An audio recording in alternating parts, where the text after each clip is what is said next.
Alrighty then, gamers, what's up? It's been a little quiet recently regarding bounty hunters. Lots of logistics problems, technical difficulties, internet problems, Twitch problems, you name it. As well as not having the time and the energy to make it all happen. Especially with this elusive number 235.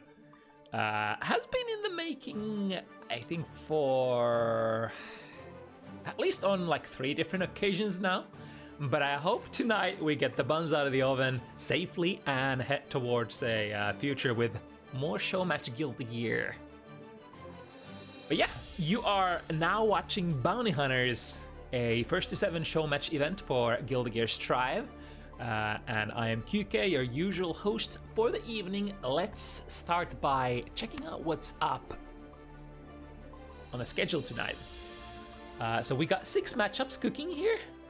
All these new faces, regulars alike.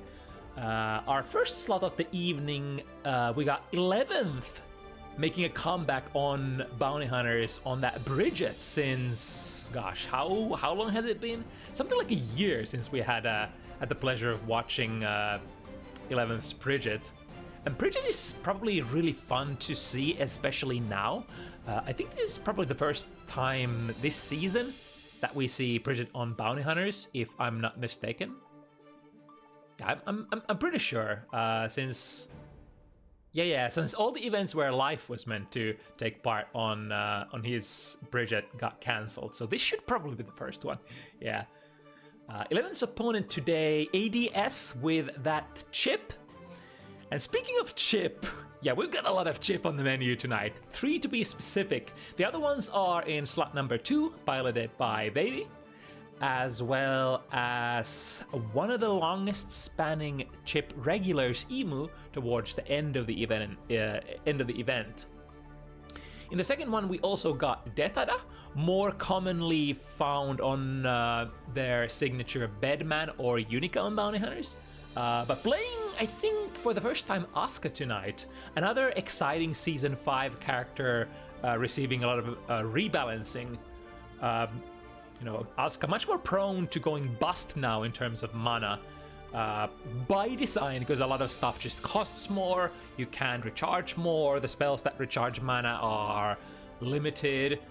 But you also get stuff that helps you with that, such as like you can cast spells that would put you into a bust state and they still cast. It's just by design, this character is supposed to be a little bit more, whatchamacallit, Feast and Famine. The famine period is sort of forced now. Even if you're super good, you can't always play with the Feast. That's kind of cool. I mean, I guess depends on who you ask, but I think that sounds pretty cool to me.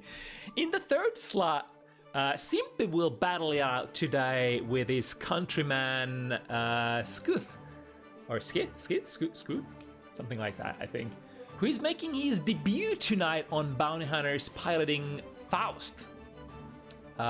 Bridging us into the latter half of the event.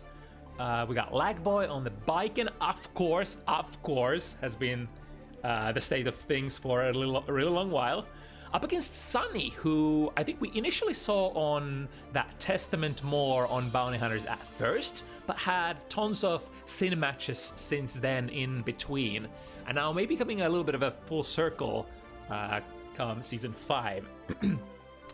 And wrapping up the evening are two very exciting matches out of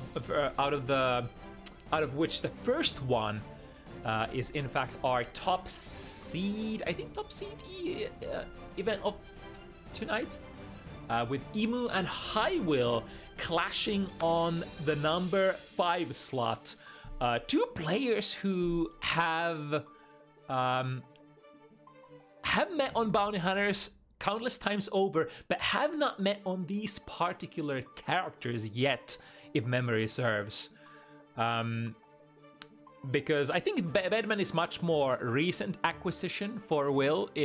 Of course, depending on your time scale, we're talking about players who have played, I think, for the whole duration of Guilty Gear Strive lifespan. So, you know, the earlier years have probably been spent with different characters, because characters like Bedman have not been in the game since the beginning, and that seems to be Will's choice for now. So this will be an old, I don't want to say a rivalry, because I don't exactly know the dynamic between the players, but testing out, ripping open old wounds, maybe, depending on how the matches went previously. I could actually check that out. I can't remember how what the score is between Will and Emu so far on all of the matches on Bounty Hunters. But yeah, overall it's been, I think, 2 years around since these two have clashed previously, so it'll be a nice reunion. And then, of course, looming at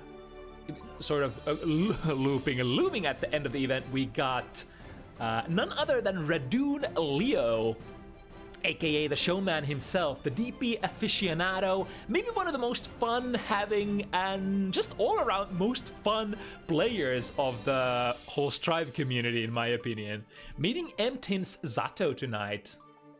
I think around a year since Radune has previously played against Zato on Bounty Hunters in Season 4.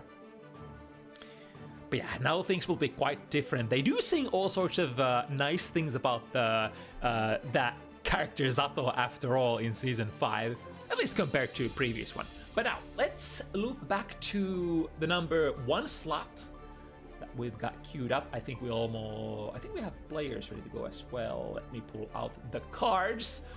Oh, the good cards. I had some, whatchamacallit, I had some bad experiences with, I thought I was doing a really fun thing, making cards in MS Paint while our lovely graphical designer was not available, but had a lot of technical difficulties. I lost my cards after creating them, and it was a bad time. But now we got the actual good quality cards. We don't have to worry.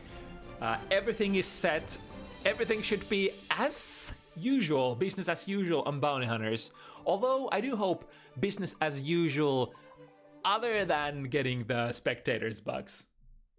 11th on that Bridget, like mentioned, this should probably be the first Bridget we see in Bounty Hunters Season 5, or rather Guilty Gear Strive Season 5 on Bounty Hunters. The opponent is ADS. The neutral control from Bridget versus the ability to tread neutral, I would say, from Chip. Definitely a good neutral character, this Chip fella, but definitely sort of maneuvers it a little differently. Good jump into a button, forcing ADS to press the burst if you want to keep up the pressure still. Rekka, still going, gets it with the instant air dash jump slash, prompting a burst also from 11th.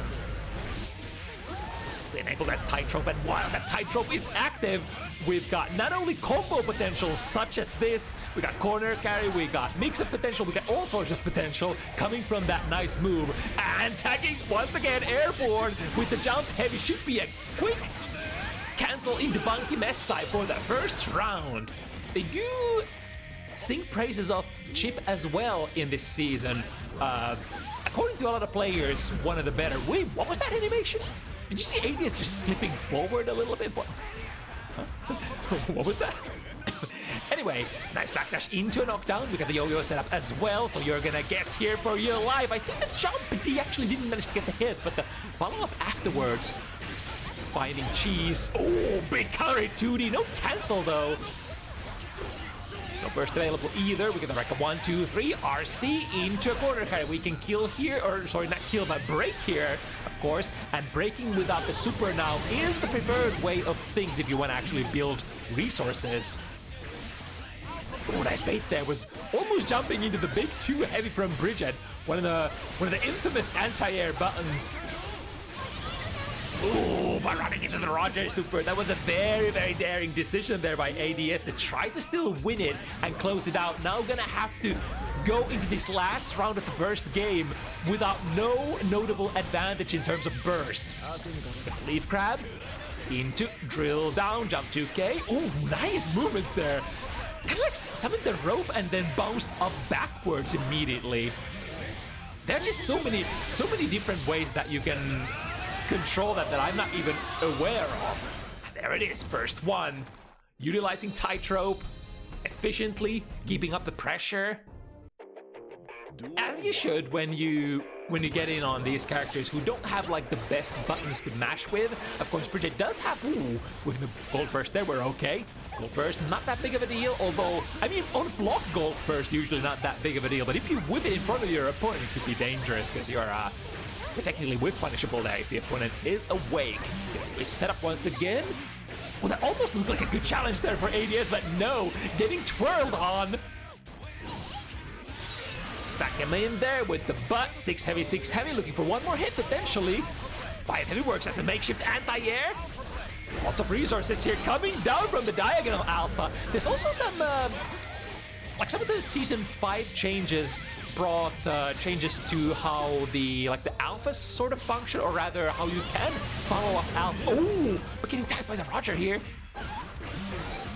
Only a sliver of health left. That jump slash is active. However, the hitbox, the air grab hitbox is larger than life, as it's customary in Guilty Gear games of the franchise. Just dashes in with a chip movement speed and slams them with the gold burst. That's gonna bring in material that's around 75% meter tension that ADS was able to build from that, and with FRC saving meter even more. We still have 50 ready to go.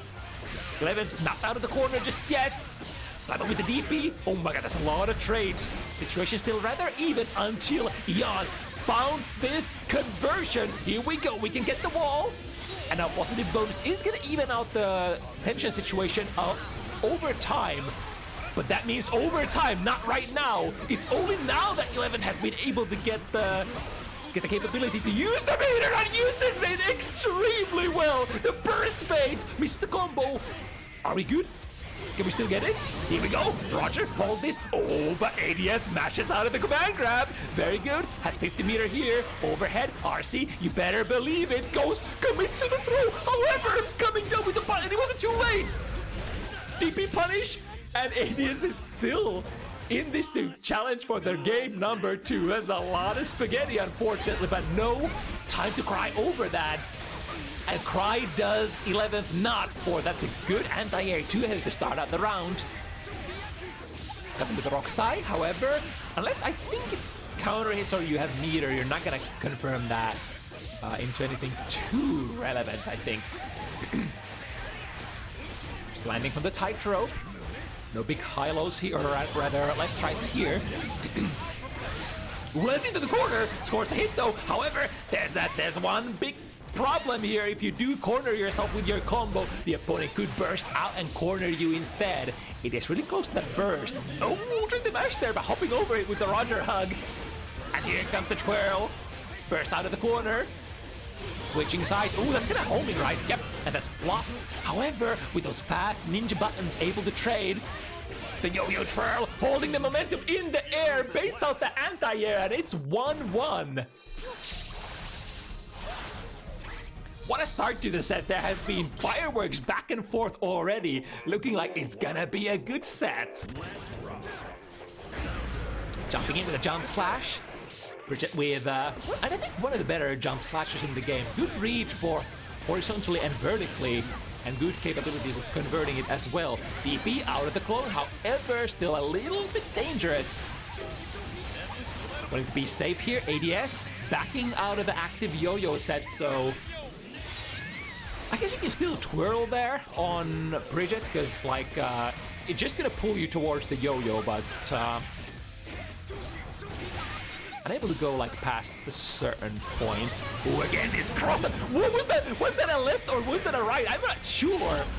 But 11 has been liking that tool so far. Has made appearance at least twice, if not 3 times. With the too heavy, very good button, but gotta be super careful if the opponent does not commit into you. Speaking of committing, jumping over the far slash. Those project buttons are extremely long, but they are, in a way, sort of like a fireball function, in that they reach really far, but if the opponent gets a good guess and jumps over, generally in big trouble. Speaking of big trouble!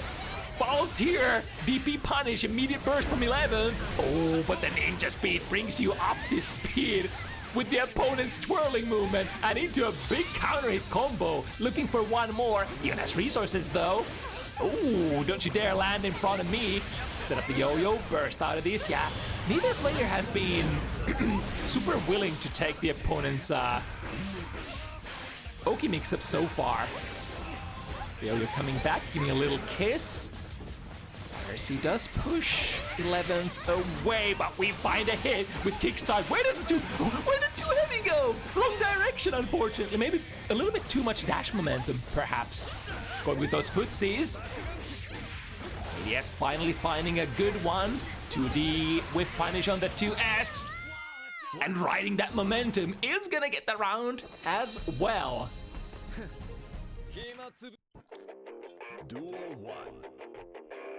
Yeah, if you do want to punish those Bridget buttons, such as like leaving buttons like 2 heavy or 2S out there, I guess Chip would be one of the better candidates for making those whiff punishes with the fast movement speed. There are of course different ways that you can make. Oh, but hold that thought. We got a hit here. Yo-yo still set, twirling into a blue burst. At least it wasn't gold.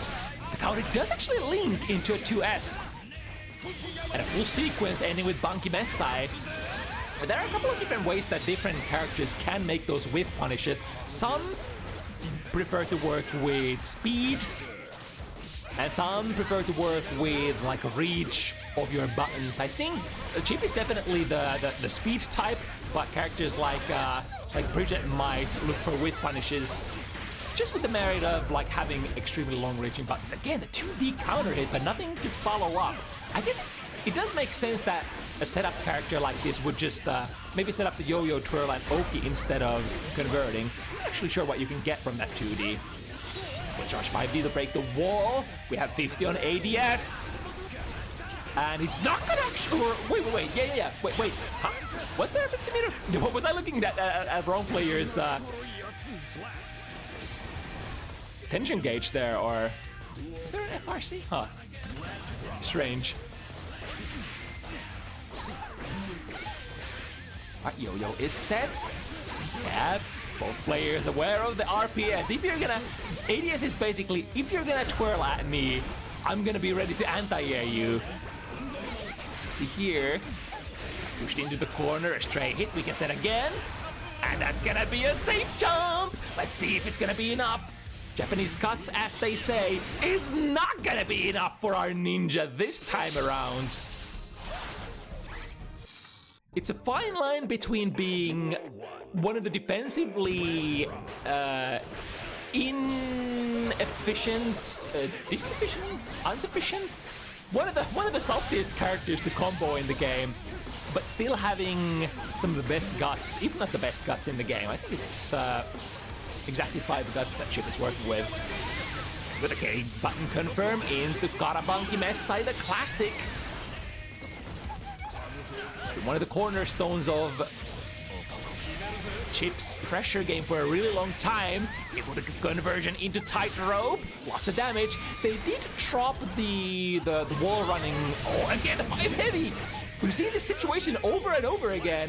ADS is trying to reach with those good ninja buttons, but 11 choosing to just send send their trusted companion Roger to take care of it. There we go, the horizontal into diagonal alpha. Actually, I haven't researched that situation too much, like, what's it like frame-wise? Ooh, found a counter hit. This is not quite gonna kill, but it's gonna lead into a hard knockdown. And you could potentially be guessing for your life here. This is Bridget we're talking about after all. Ooh, counter, sorry, anti-hit with a close slash was that. I guess realistically ADS was not hitting a button there coming down from that, so even if it has reduced hitbox in the modern patches, not unheard of that you can still get hits with it. Whipping up a couple of buttons. Do you want to run into this? This is a very common strategy against Chip. You can't exactly react to the dash speed and his buttons, so you sometimes have to fish. Ooh, got him! And that's an airborne Bridget going for a ride on a roller coaster of blades. Leading into ADS once again, gaining a lead and actually getting a first spectator buck of the season.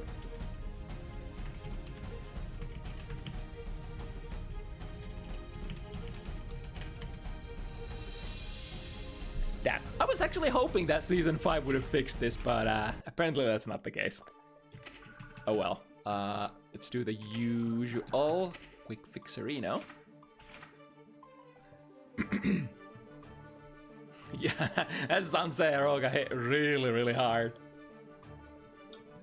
It was a really satisfying hit as well. It's like you're like, what is there to do for Bridget anymore? You committed to, I think 11th committed to the shoot follow-up. So you're basically just a flying bird coming down straight into the reversal super. It is info, right? Yeah, I think, yeah. Banki Messa is only projectile info, is it? But Zanseroga is technically a true reversal. Okay, looks like we're sandbagging out of this one, so not gonna lose any footage from our first matchup of the evening. I guess this is sort of a little bit of a comeback stream for bounty hunters, since they're... Yeah, we kind of skipped the month of May completely. It was Mother's Day, which is also consequently my birthday, which we were planning to run event initially, but chose to not run. And then there was the last of May, which was a little bit of a clusterfuck.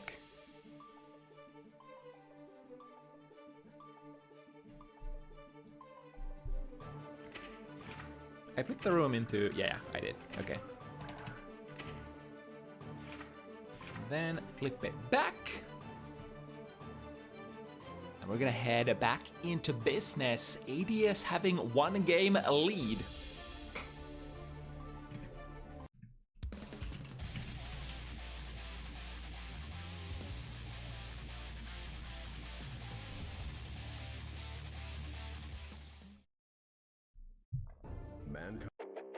Duel 1.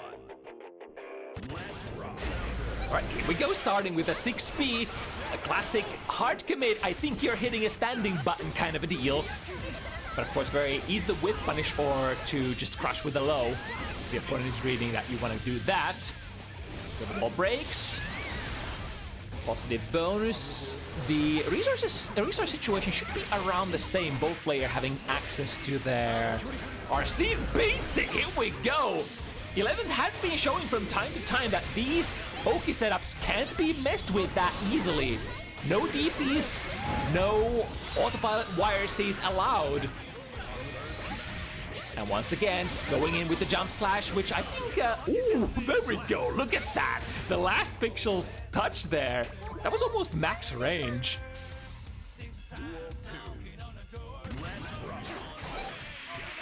It's definitely an angle that you would love to be able to reach against Chip.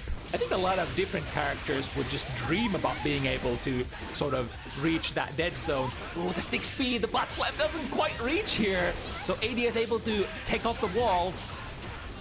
11 still has a massive life lead. Got them with the kickstart my heart. Unfortunately, literally 1 meter away from being able to cancel it. Was probably banking on that being available. He is now though. We find the hit.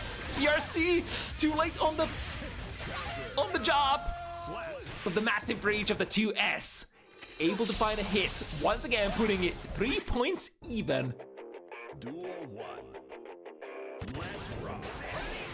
Slowly progressing into the mid-game here. Oh, what? Was that waking up with a...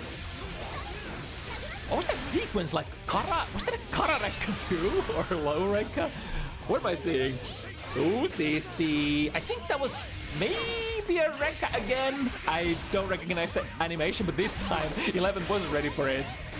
RC finds hit with the overhead. Should be a kill, yes, indeed. DP miss input? Yeah, that would definitely make sense. I was like, what are we inputting here? I mean, wild stuff is wild stuff in fighting games for sure. Comes down with the jump D. Aggressive burst. Wait, did that not put ADS in a frame advantage? Was that one of those weird bursts? Because they all happened mid-air. Either way, 11th is running the show for now. And looking extremely dominant there here this round. Plus frames, using the threat of it, grabbing them with the teddy bear. Oh, careful! Don't corner yourselves, gets themselves out of there real fast like.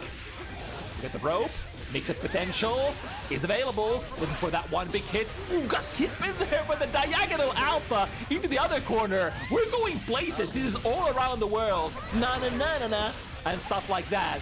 But now... yeah, it's not enough. That was a lot of work. Look at that. 11 didn't have that much life left. It was a really valiant effort running it back, but it is a tough place to be on your last pixel where like literally a jab will kill you. Both players depositing safety measures of the burst. Now any hit you're gonna score is... ooh, nice there. Sees the jump and just fires the 2 heavy. Good maneuvers by ADS, switching the positions here, coming down with a drill kick and immediately off that hit into Bunky Messai. YC works out for 11th though. Back to neutral we go. Oh, you see the delay there. Holding the twirl and baiting out the anti-air. Both players have had success back and forth in that RPS.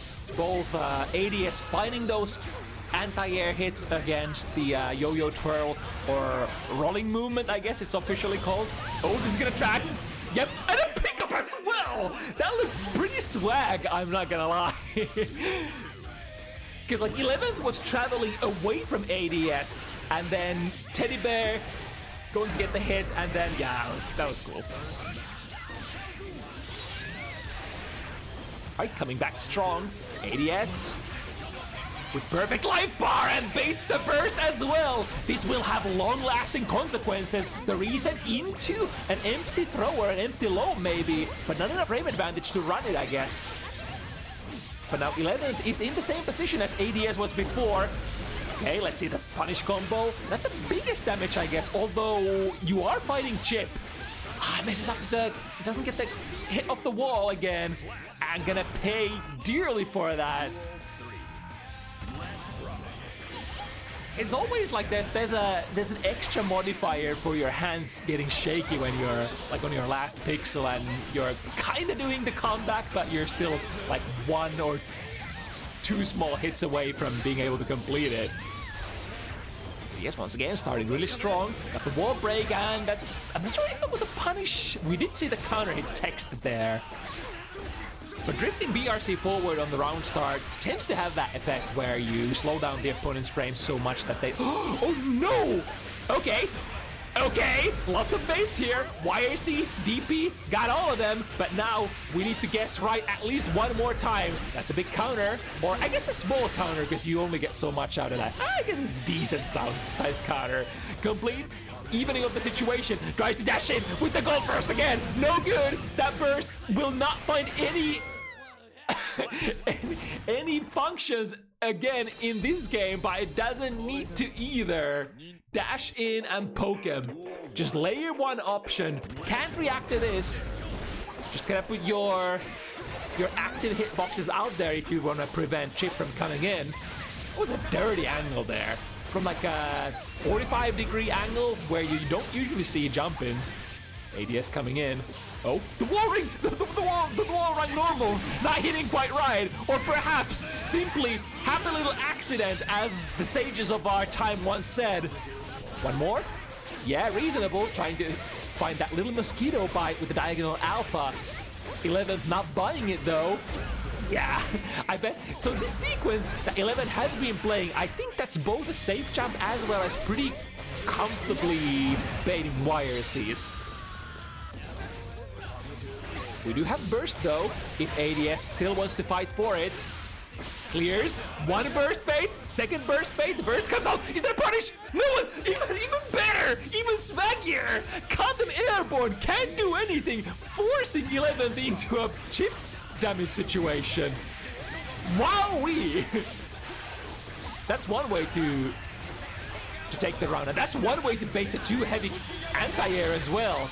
Putting down the tight rope, delaying the momentum in the air by back air jumping? Question mark? I don't even know all the options that Chip can do out of these. Just send 6 speed, works out.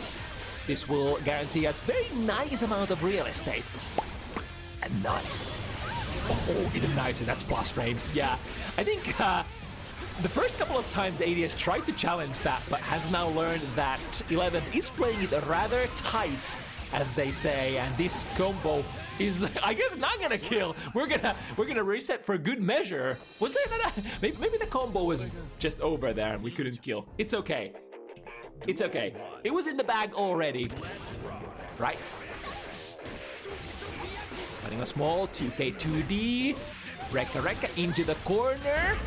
Dangerously close that 50 tension threshold, which means Banki Messai of the Kara kind is available. Not from this range though. This range you would have to go RC, I presume, which is what ADS does represent here.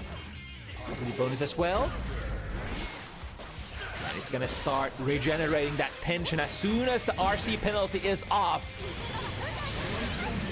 And now the comeback. Gold burst on block, only minus, what, -3 or -4?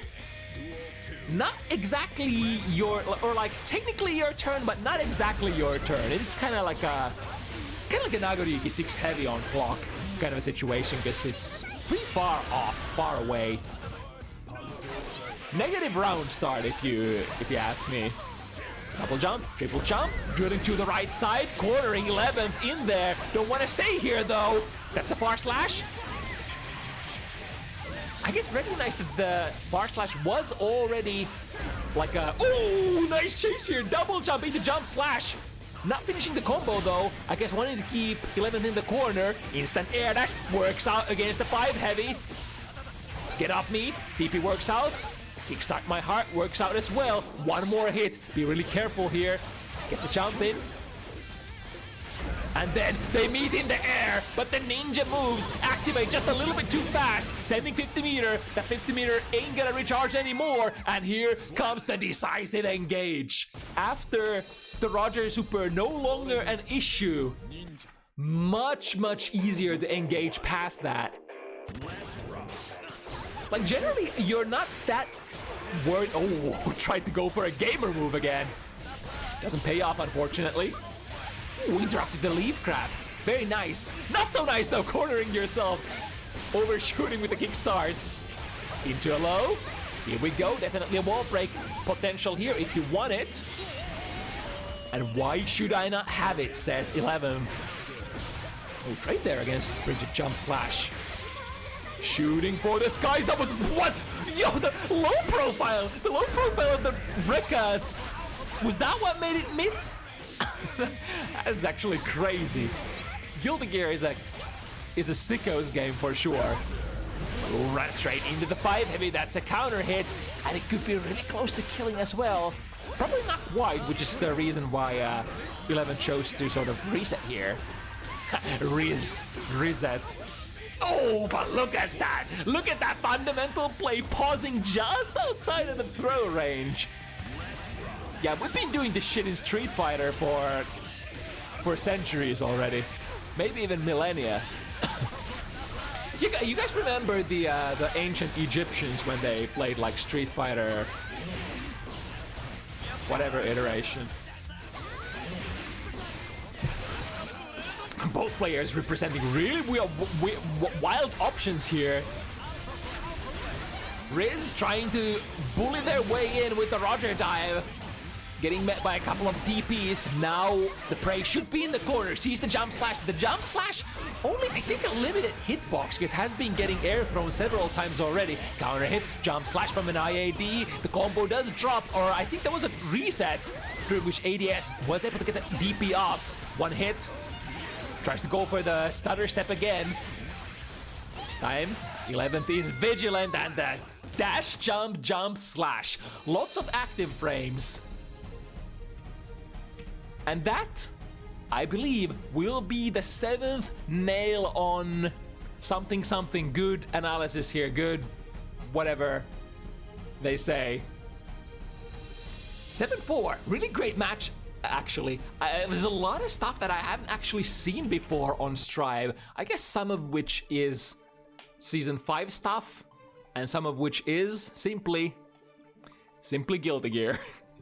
I always tell you, when you watch Guilty Gear, no matter which one, Plus R, Exert, Strive, you always see something completely new and wacky. It's a fun fighting game franchise for sure. Infinite amount of interactions. Speaking of infinite possibilities, or at least a lot of possibilities, on the next matchup slot as Detada steps in. Step on up to the plate with the Asuka.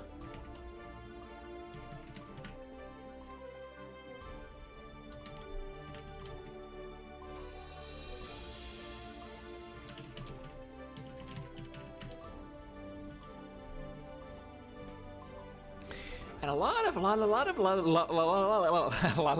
of changes on this wizard. I think if we have to summarize the changes, it's you can no longer single play as much because you tend to run out of your mana eventually. Spells cost more, lesser or rather fewer abilities to, or fewer opportunities to recharge your mana now. But to compensate, you have a lot of, I guess not a lot, but you have a couple of new ways of doing stuff. Doing staff.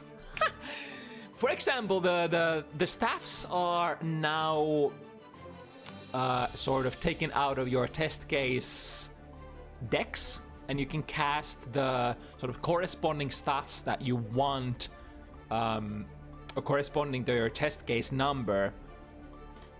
Basically, the test case where the staffs would previously appear can now be casted or cast as a command move at will, which creates interesting opportunities. You no longer have to the sort of the opportunity cost is removed for needing to have the staff, and also the harm that it could do that you have, when you draw the staff card or staff spell when you don't want it. You just naturally now have it and can cast it whenever you want. Which is pretty cool, if you ask me.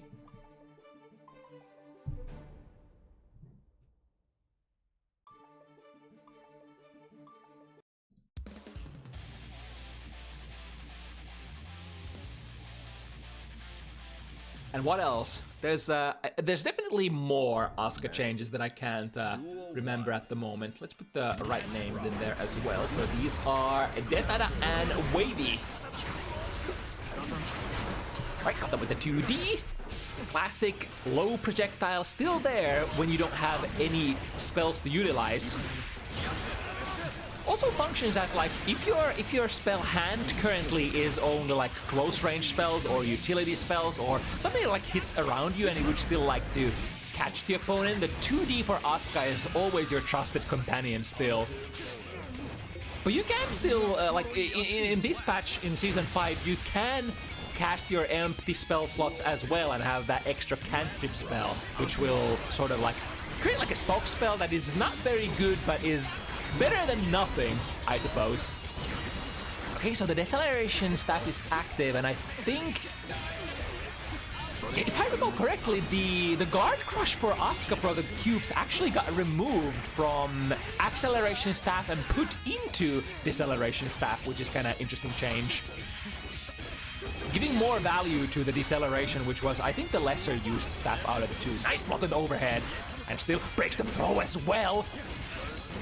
Detada with absolutely iron. Hard defense here. Gets out of there. Only one utility spell and a screamer. Table's turn. Gotta be really careful here. Burst really high up. Fireworks. Signs of Domi from the past. If you're a newer Guilty Gear player or new FGC member in general, you used to have this fine gentleman Domi, who used to do very, very flashy upwards located bursts. Which is one of the reasons why we call that Domi burst sometimes. Bursting super high up in the air, and now can we run under? Ooh, that was kind of cool for Wavy. Recognizing that that was an option for Detada to run under here, doing the best that they can to prevent that from happening. So Detada got the dash momentum off, but was not able to escape the corner unscathed. Duel 1. Really great play by, or recognition there, play sense. Right, so this is test case 2, was it, right? So we got bouncy cubes. So test case 2 sort of modifies, or wait, is this test case 3? I forgot. The moon without the sort of the thingamajigs is test case 1, and this would be test case 3, right? I think. I swear I've seen these things before. No, this is test case 2, because this is extra gravity. Right, look at this. Jumping coming down like a rock, even more so than Goat Louise and May. Oh, and a pop goes Mana Shield as well. Literally any touch, even a throw, even a jab is gonna kill you at this point. Getting clicked by the 2D. Waste as much time as you can. Spending the 5D RC. That's something I've seen, like, especially this patch when I played against Asuka players. One of the like most favorite kind of a sequence that a lot of Asuka players love to do when they run out of mana. Use those normals, go into a 5D RC, try to find a hit, then juggle. Usually during the juggle, you can probably recover all of your mana. Right, the staff is down, but at what cost? Here comes the cash out. So this will not break the wall. This will move Asuka into mid-screen, but will deal quite a lot of damage. Actually, might have been the right call here. I wonder if it was possible to break the mana shield without doing Zanzeroga. So that could have been an absolute madness awareness kind of a gamer move. Reset into an empty low. Able to regain the mana here. That was wishful thinking there with the DP. Very far off. Bombs the cubes. Wait. How did... At what point did... Wait. Was it Asuka that teleported here? Or am I going crazy? Duel 1. Let's rock. Alright, a little drive-by there with the jump heavy. Putting on the tightrope. Negating the damage. Oh, but you can't escape this one. This good mana break unless the combo is dropped. Detada in big trouble here nonetheless. Here it goes. Mana gone. And now your prospects, oh, drifts forward with the BRC straight into the leggy. That's kind of a really nice layer of the RPS here. If the opponent does choose to wait and you drift, then they kind of cannot press any buttons anymore. But I think the way we did it here, pressed 5k even before the BRC startup started.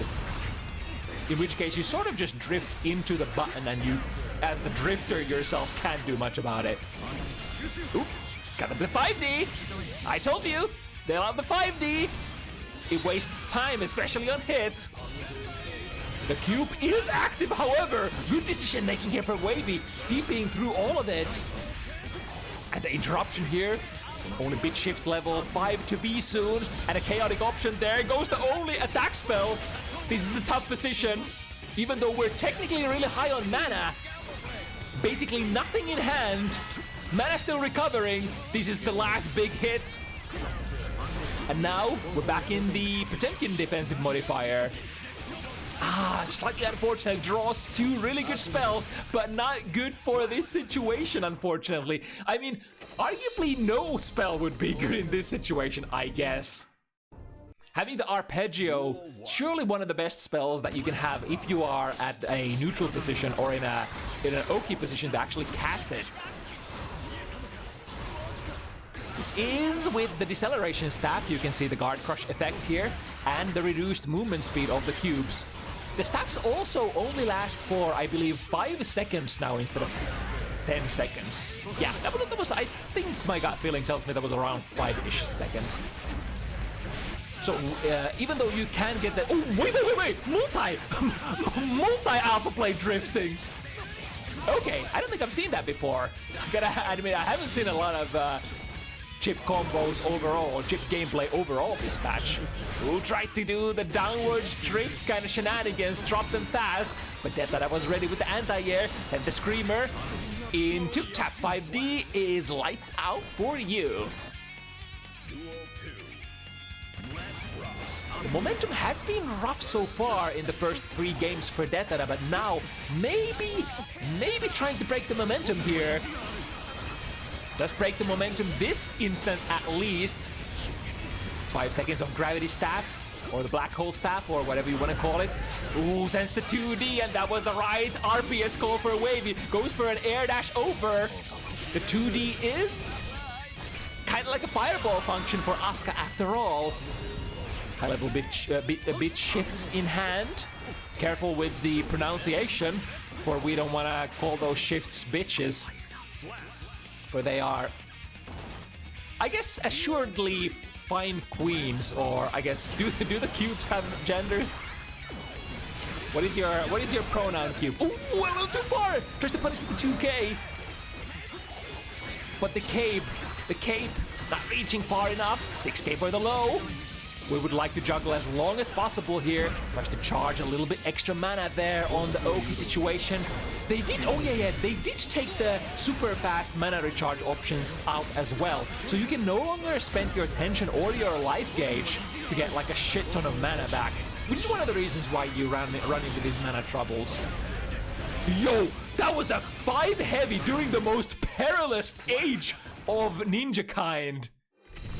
Paid off in the moment, but wasn't quite able to mount offense from man. Wow, that's so ballsy, pressing while the gravity staff or the black hole staff or the revolution staff or the you know the nasty staff is active. You know that staff. He's keeping that thing on him. The thing that makes the cubes flow around. Thing that makes the world spin. A lot of players tonight have missed their wall stick kills, or rather wall stick triggers.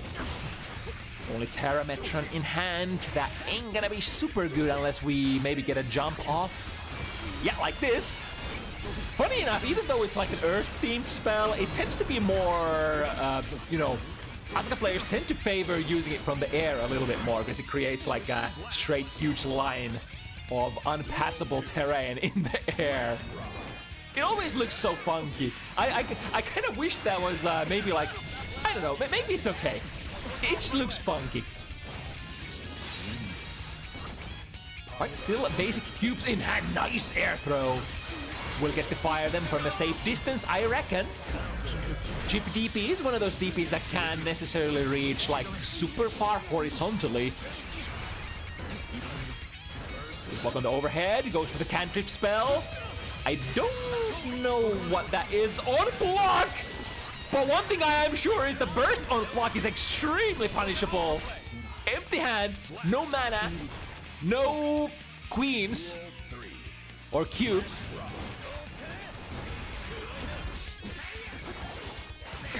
No cubes? Is that one meme, the Mega Mind? No cubes? I'm sure somebody has made a picture, like a meme picture of like that before. Ooh, that was a nice jump, K. Catching chip on the way down. 2 more cubes to work with, but no mana. Ooh, that was a nice juggle on the tightrope. So where's the chip going? Where's the ninja going? Running off the distance. I must go. My people need me. Psych, coming back. A couple more basic attack spells in hand. We are in test case 2.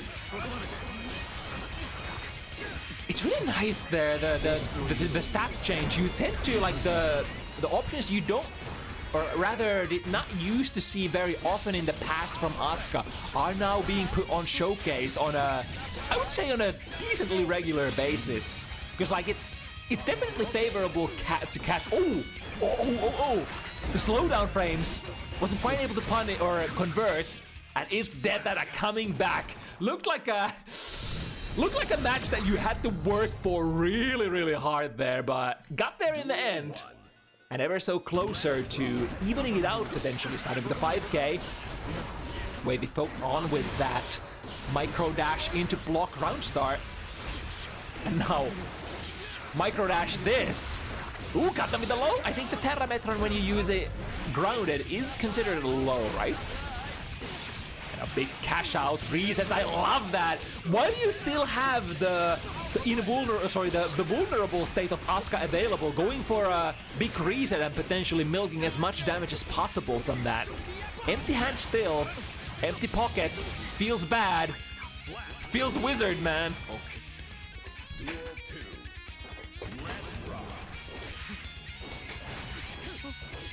At least you have country. Oh, there's the 2k juggle. Three 2ks in a row.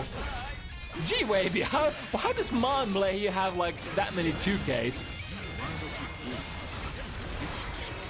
Alright, slow down. That means Guard Crush is on the menu. That was so sexy. The upper green cube was still in there, and because it was slowed down, it didn't leave the screen.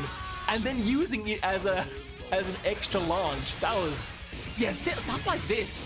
Staves like this. Stuff like this is so cool. Stuff that you wouldn't see previous patches very often. This is one of the things you wouldn't see very often either. Gate bouncing cubes like that. Did we press? Yeah, we were in the middle of pressing, and I think that is gonna be enough. Wavy, making sure that we're not getting too comfortable here. Duel 1. Ninjas do need to have some sort of advantage over wizards. It's kind of like the ninjas versus pirates age-old debate. Who is better?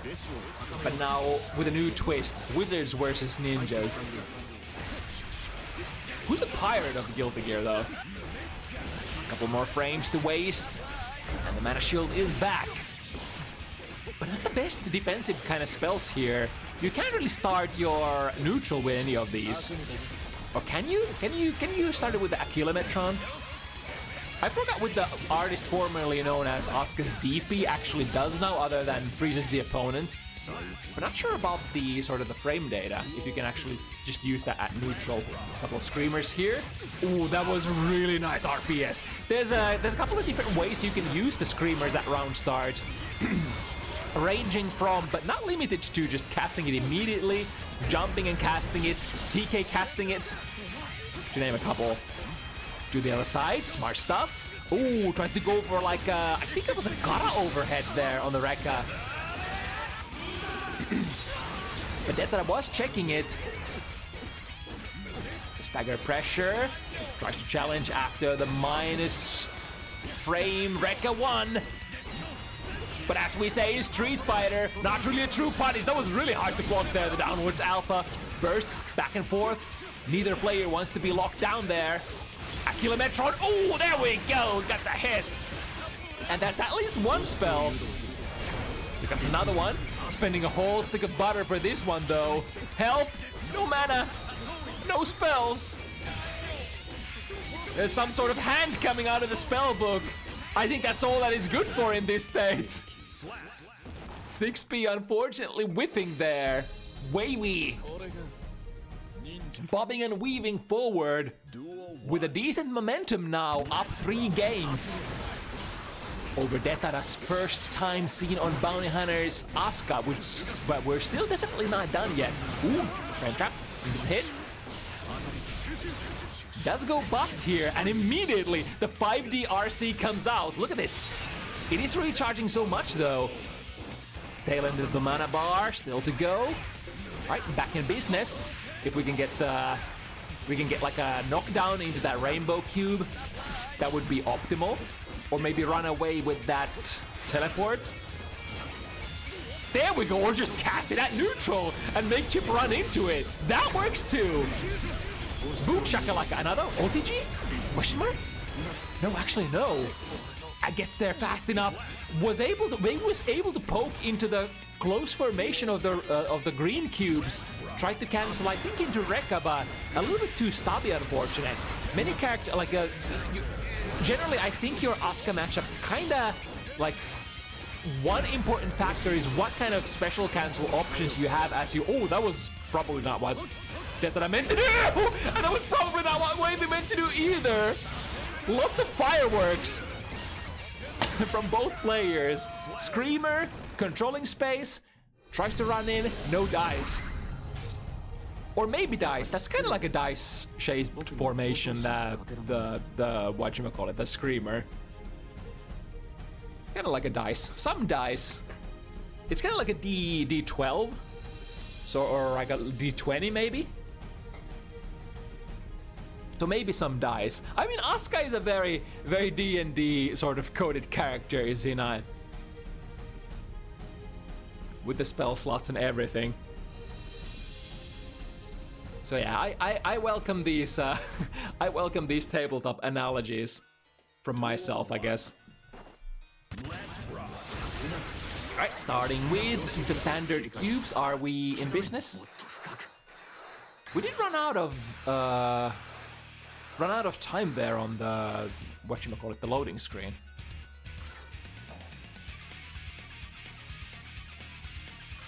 Okay, looks like we are back indeed.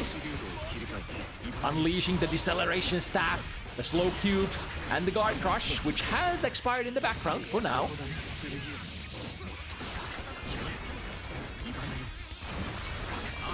Ooh, got them with the frame trap, but very costly. Can it kill? Close slash, OTG, not quite enough. This could be a turn of the tides.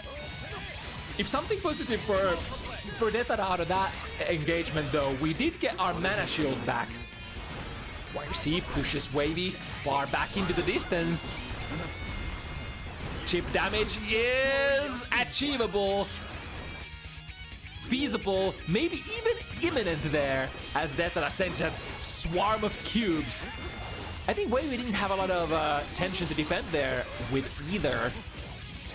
Got him with a throw. Still opening hand left. It's this the first sort of like you want to RPS for a little bit of initiative or a little bit of space that you could actually start casting your spells in the first place. That jumped out of the leaf grab, but unfortunately, very different kind of command grab compared to many other fighting game command grabs. A command grab you can't jump out of and punish. You have to punish it on the way up, not on the way down. Alright, casting time. Shadow Wizard Money Gang. There's a staff somewhere in the distance. Not sure which one though. Already expired. Successful cube. Can we get more spells? Trying to use the cantrip spell, but it's so tiny. It's like a water gun. Squirtle used bubble. It was not very effective. Ooh, with the F Shiki. As they say, that will definitely buy enough time to get the mana reserves recharged. Coming down with a big button. Wavy maybe tried to go for an air-to-air or maybe an air throw, don't know. But Detada does manage to even it up. 5-5. Looked like a very explosive start for Wavy. I guess as it should be. Maximum speed ahead. No brakes. the ninja code immediately goes into the deceleration staff. I kind of like the deceleration staff, not just for the guard crush against Chip, but also the cubes stay there on the screen for a little bit longer. Of course, it makes them a little more susceptible to being poked, but I mean, that's something you can try to sort of aim for as well. If your opponent tries to snipe your cubes, you can try to snipe the opponent. Much more easy to sort of predict where the opponent is going to be with their buttons. Right, is this another deceleration one or still an acceleration one? Ooh, got the hit. That's gonna be lights out. We indeed do have a testament here on the schedule tonight, later. But now, let's see which one of these fellas is gonna grab the driver's seat for the end game from the 5-5. Wavy looking good for. What is the spell? Screamer. I wasn't even. I guess you could like. What did the spell card actually disappear from Detada's hand? Maybe there was a way to see that coming if you were hyper vigilant. Couldn't be me. Freeze them. Break out.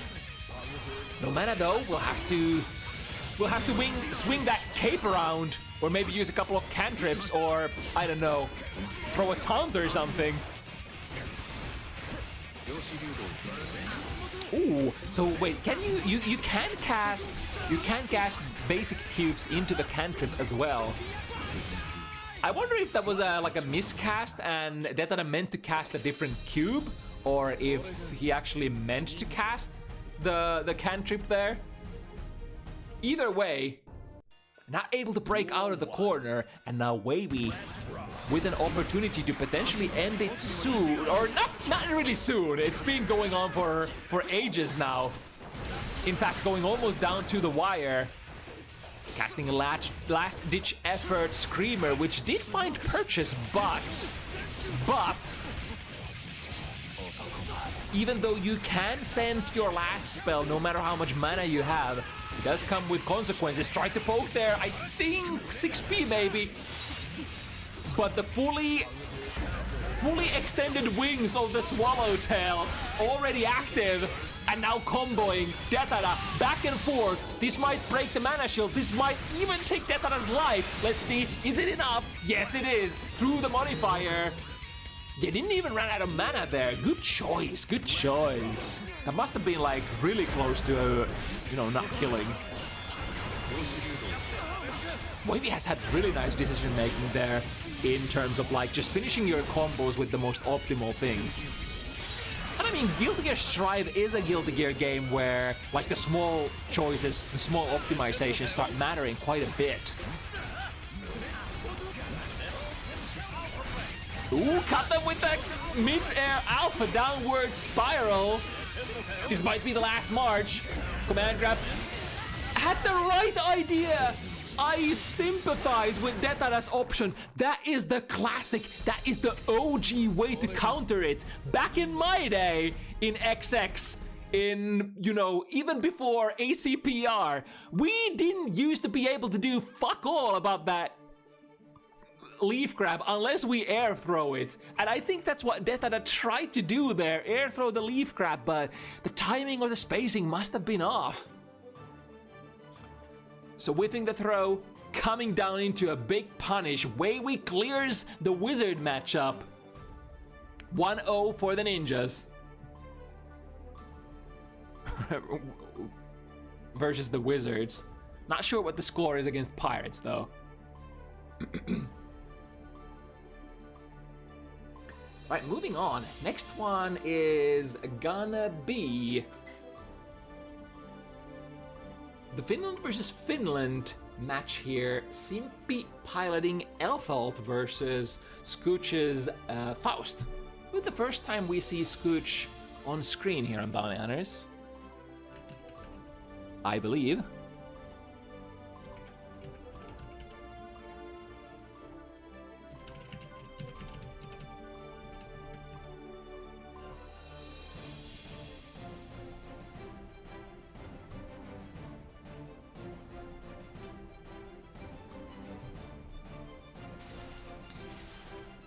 And Elfeld is definitely a character we've seen on Bounty Hunters.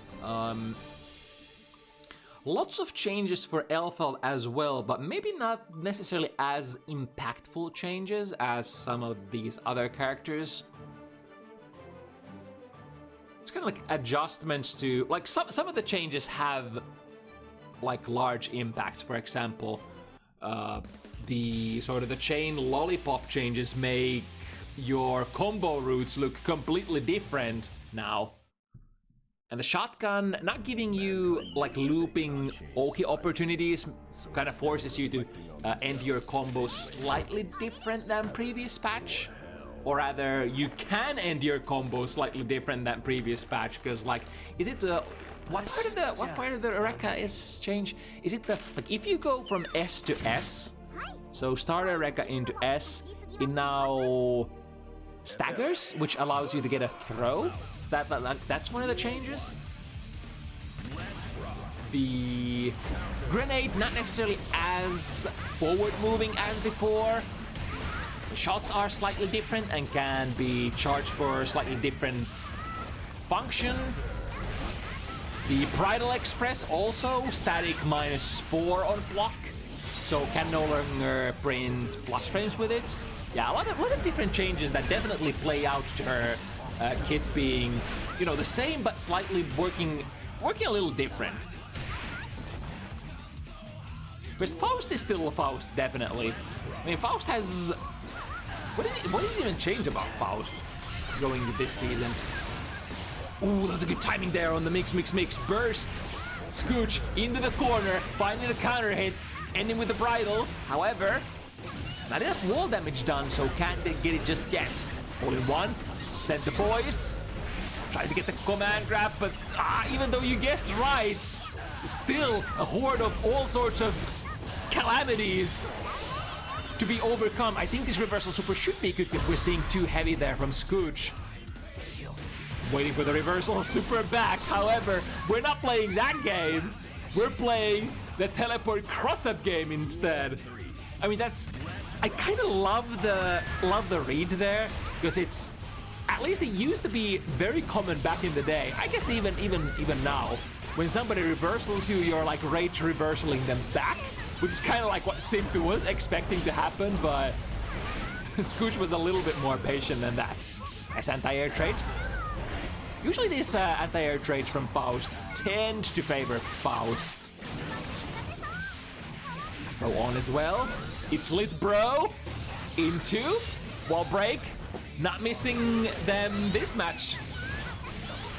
Or these matchups a lot. I've been missed a lot of those so far. Missing the combo though. 2k anti-air works out. 6k anti-air also. Likewise, extremely good tool from Elfeld's kit. Charging a gunshot from the right to the right direction. And looking for potentially one more good hit. Good backdash triggering the little guy, so can't press buttons immediately. Go first. What can we get with that? RC here? Not even needing it. That's a hole-in-one. All right, Scütch with the first point.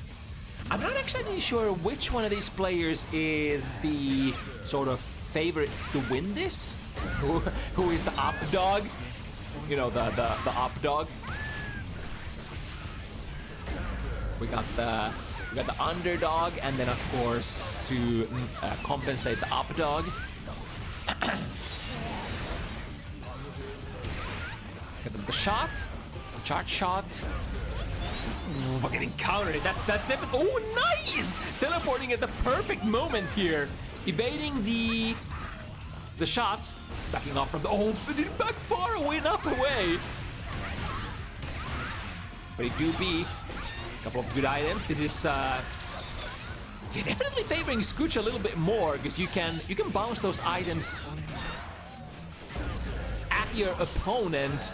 And I think some of those items also seem to be blocking the shots from Elfeld. So you're gonna be really early into the very strange fireball war that is like Elfeld shooting at you and Faust throwing items. If you want to gain an upper hand with Elfeld. The throw This opens up basic RPS, or I guess we can also just throw good items instead of going for the safe jump or the mix-up. That works too. That's always an option. Scütch with the full resources. Goes through a wall. Simply trying to equalize it. Good block there in the air. A nice dodge. The back jump. That's very Exert-like, or very, very old Guilty Gear kind of strategy. Finds a hit with it. Land into a throw. RC. Okay, we're converting. Kind of have to burst here to prevent going through the wall. That might have been the game. Nice dash block. Yeah, but messes up the subsequent dash blocks there, as Simppi's jumping away, firing away the guns, sniping the opponent from afar. Or I guess that was from like more of a mid-range distance. One other option is to, like, if you're close enough to Elfeld, you could align yourself with her and use maybe some of your like super horizontally far-reaching moves, such as like Faust far slash. Jump heavy should probably do the jump in the air. Far slash. That's not even an air button. Oh, that's a big counter hit though. Messed it? No worries. That's just a reset. Doubling up our prospects.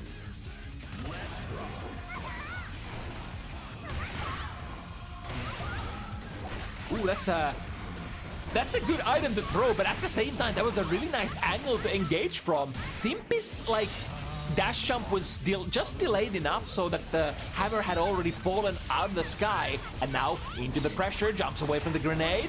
Smart stuff, that's a punish. Oh, unless we go in with a slow button, 6P, not quite fast enough to get a punish in there. After the block sneaks. But sometimes there's a lot of factors going into punishing mix, depending on how it hits. I guess generally you want to hit one of your faster buttons unless it's like completely point blank. 2 bombs. Some days you just can't get rid of a bomb, or can you? This looks like a bait.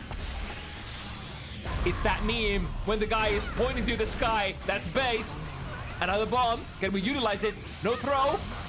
Oh no! Not even making Simppi explode. Just a good old self-immolation. Simppi on top of the RPS layer baits the reversal super and a quick little smack on the noggin with the gun. Far slash. I'm taking the lead.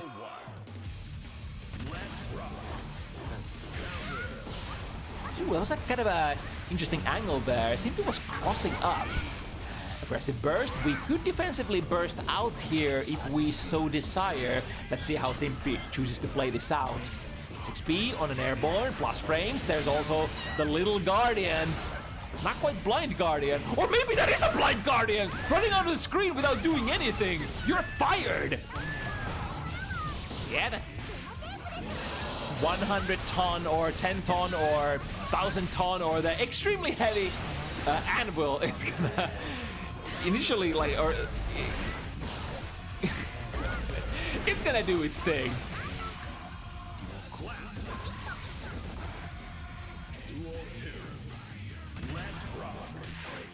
Alright, with the patient, small stutter step forward and a 6P as soon as you see Elfeld going airborne.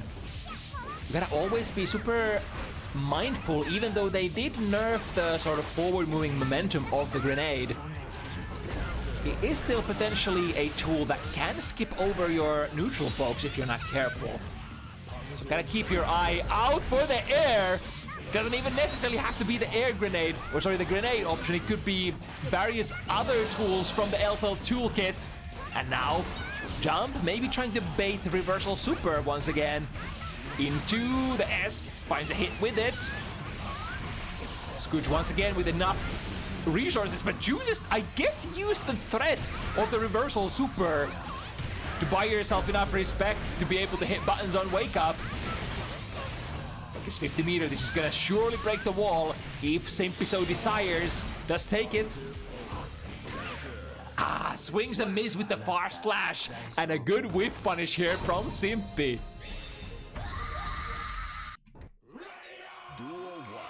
Yeah, even though Scütch did have the extra 50 tension, I think Faust isn't one of those characters who can just, you know, spend 50 tension and like skip a neutral with it immediately. What was that fight at the anti-air? That was kind of wild.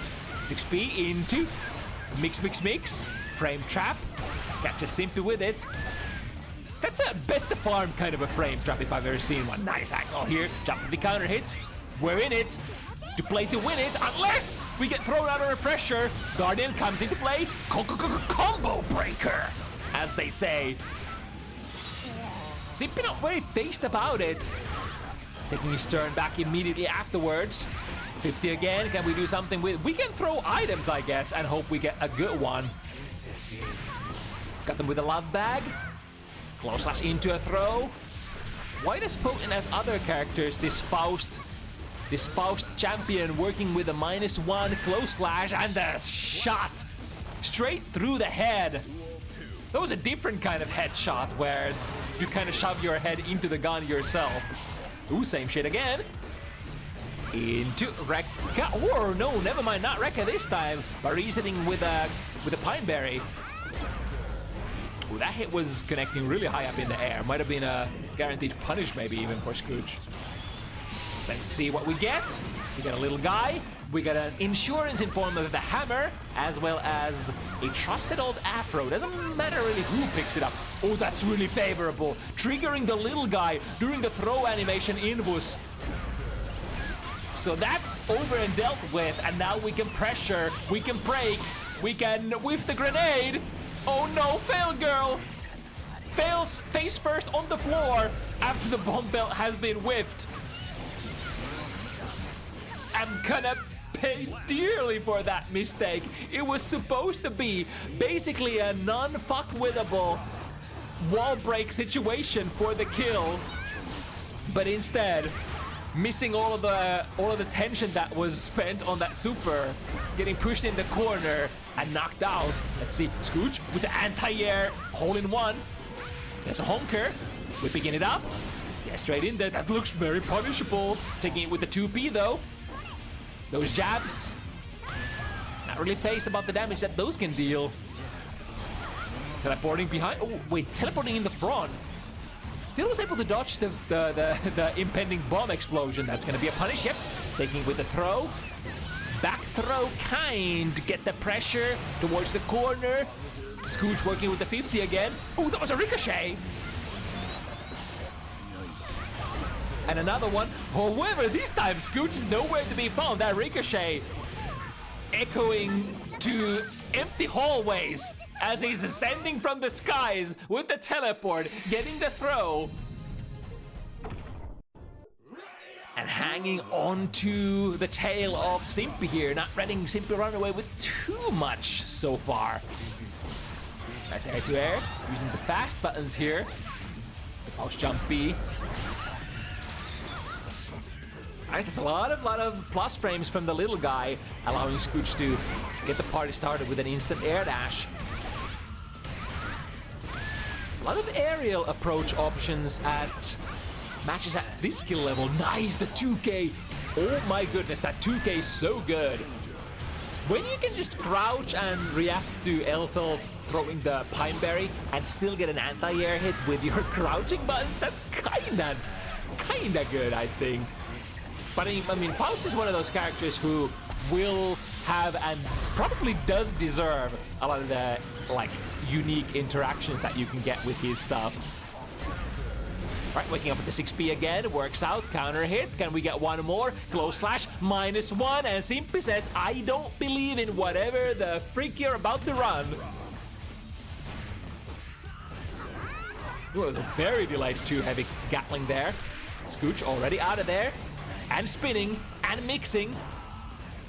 Oh, trying to hit it, no! The 2P doesn't hit low enough. So just sweating the air, trying to get rid of the bomb.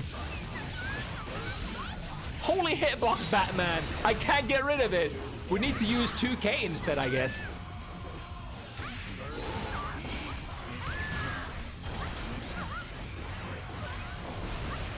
Right, jumping, is that, yeah, that looks like that's still Still a punish for Simppi. Even though blocking the mix in the air, waking up with the 6P again, the only remedy for that is to keep your meaties tight and nice. Or just win the neutral, even if your opponent gets a wake up mash off. That's also one way you can approach playing fighting games, as is, you know, throwing fireballs from the skies. Depending on your character, of course. Ooh, landing into a really opportune place. Okay, I was like, the banana peel! Banana peel! We might be number one, but expires just in time for Simppi to get his combo off. Let's see the bombo. Don't look at the explosions, just drift away. Keep gatlinging, bring them into corner. Don't worry about it. Don't worry about it. We put those bombs behind us. Although this bomb is gonna be maintaining its possession in front of us. Close slash counter hit, that's probably worth a counter shot. Or sorry, a counter breaker. Combo breaker, what is it? Burst! Burst in this game. Next I was probably about to suggest, what is the burst mechanic in 2x KO? One of those. Let's see, I think the close slash is not gonna recover in time, even though this is quite a slow reversal. Setting a couple of shots again. Who needs to engage who? That is the question. In matchups where both players have, you know, a lot of cool full screen summoning tools. I guess Faust is the summoning player here, and you're just a fireball character, as Elle felt. Nevertheless, Simppi mounting a nice little 3-game lead here.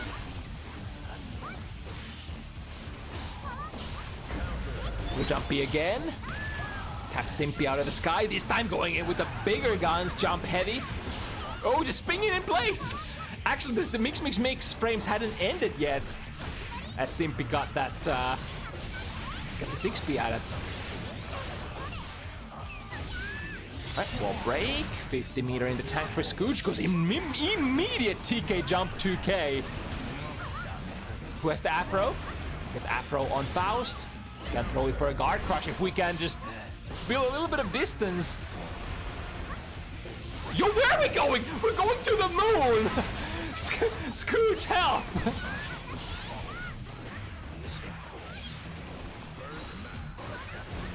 With a delay, Simppi not biting on that frame trap. One good hit could be it for, oh nice, that FRC into a throw. Catching, I think, the recovery frames of a backdash there maybe. Tries it again, this time, no dice. Nice Afro though. Nice Afro, sis.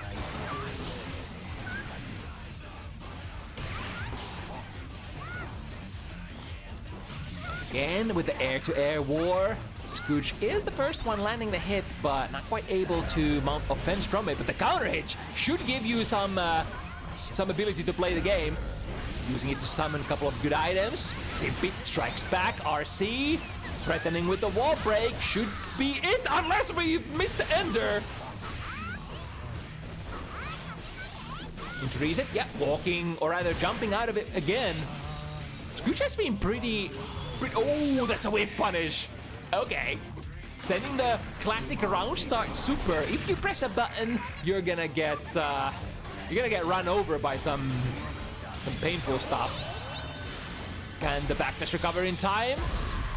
No! In fact, queuing up the double explosion. That would have been an OTG bomb on top of that. Wowee!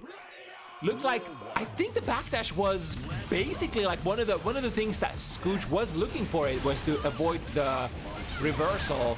But unfortunately, when your frames don't align perfectly, you're just gonna get caught by that. Hanging back, picking up the horn. And it pays off immediately. Simppi engages straight into the horde of little guys.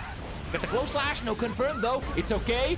A little shimmy here for a big reward and the wall. Oh yeah, that was that situation reminds me. That was one of the things that you can do. You can now end the mix if you get the wall break right. To sort of not be forced in a situation where the wall has to be broken. Right, with the instant air dash. Reset into Pineberry, reset into 2S. Lots of counter hits. Situation life-wise equalized. Tried to go for the gimmick again. Teleport straight into command grabs. Simppi having none of that anymore. Ooh, that's a very high lob back.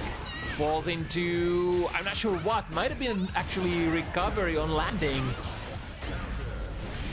Started with the instant air dash. Here to mix it up. Finding a hit. There's no way out of this. Scütch out of all the resources. No burst. No tension. No nothing, although arguably this doctor can play the neutral pretty well without use of any resources. Or can he? Or can he teleport into RC? We find a hit. Simppi bursts immediately. Ooh, close last, that's a nice hit. That should be a wall break unless we... Oh, I guess we can choose to take the Oki as well. Maybe that's actually a better choice. RC to end it.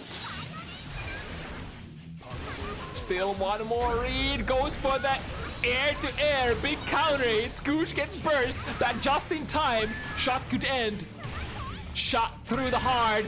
Oh, and the ricochet was trying to hold the air momentum there with the love back. No dice. The ricochet comes in, finds its mark.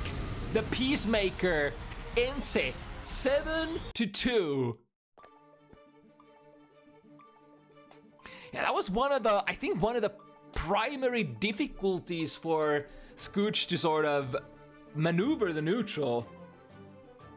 The air gunshots, or the rifle shots rather, or whatever massive gun Elfol is carrying. Alrighty. Somebody asked about Testament earlier, and here it is. Some good old, or maybe not good old, but good new Season 5 Testament gameplay coming in from Sunny.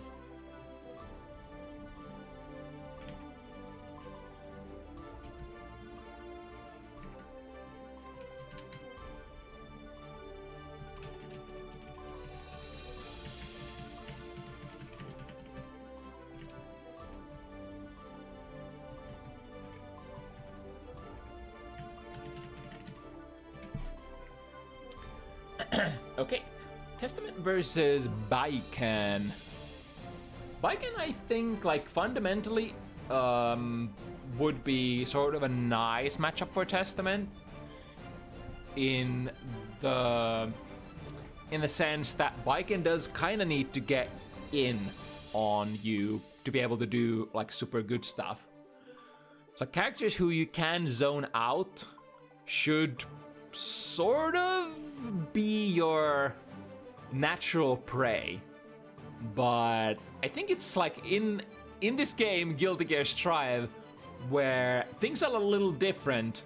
The screen is a little closer, and you know, guerrilla maneuvers are fairly strong. It can be sometimes hard to tell if the zoner does triumph over the rushdown who needs to get in. And on top of that, Testament did go through a lot of changes moving into Season 5. I mean, arguably they are more of a, like, even more of a zoner now, because like some of their capabilities to run pressure got gutted a little bit. Like you no longer get like super good frame advantage from stuff like making the opponent block a crow. The fireballs are also slightly more minus. Heavy Reaper is no longer frame advantage on demand without charging. I think the charged shot is still plus, but without charging it's minus. It's like little stuff like that where, you know, you can't keep up your pressure as well as in the past as Testament. Ooh, excuse me. Hickers. Any hiccupers in the chat? I've been constantly having a pretty decent streak of hiccups while commentating. That's a terrible curse if you're commentating like a tournament, like a streamed tournament. I mean, of course, when it's my own event, I can do whatever the frick I want and even like just burp into the microphone as if I want, and nobody's gonna be able to say anything about it. What do the pros do when they get like a hiccup attack that they just can't avoid? I guess you do have like water with you when you're commentating, and I do as well. But sometimes you're like in mid-sentence and you're like, oh gosh darn it, I need to finish saying my piece. But you also have to take a swig. Alright, I think we have players raring and ready to go. In the left corner, we've got Sunny. And then one of our most active Biken players. Cannot change society. So instead of We've got reflecting on LagBoy. themselves, they blame the beasts.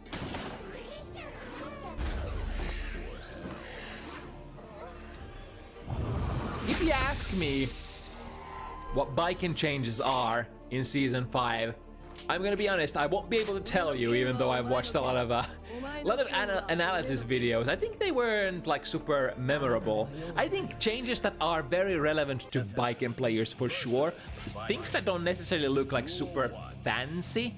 It's kind of like your combo routing changes a little bit, your Oki setup change a little bit, stuff like that. Where like unless you're a master of the Biken secret arts, it's probably not gonna look like much to you. But of course, it's massive. Oh, that one I recognize though.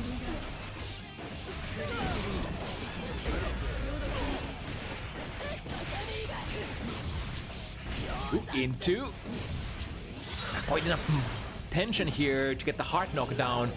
And what can we do? Oh, that was a nice bait there, drifting past the parry. Getting the burst out there before the crow kakas into a curse. Just running in there and going for a quick little TK Yozansen. Started with a 2S, the classic good button to press for Testament. Gotta be careful though, because Biken is working with one of their 9-framers. Far slash that can basically outpoke all of your starting options. Ooh, that should be good. Calamity 1 getting Sunny out of this Calamity for now. Teleport, yeah, I love that. The possession. LagBoy fast, quickly recovers his position though, and brings in the first one. Duel 1. It really feels like the rewards on Testament are like super greatly reduced. I mean, all of the... Oh, speaking of rewards, 6-3 counter hits. Don't get to see that combo movie this time around. Swings it again, however, LagBoy in an unfortunate position in the sky in a complete dead zone. Hits XP as the thread or as the winds are pulling them together. That's a hard to block situation. However, back throw into Arbiter Sign. Yeah, I guess you like now your block strings are gonna look much more like ending maybe in Arbiter Sign and stuff like that, because like if you send a crow, they block a crow, it's gonna be plus for them. I mean, I guess depends on your spacing. Might still be your turn. Ooh, goes in straight into jump slash from round start and catching Sunny pressing something.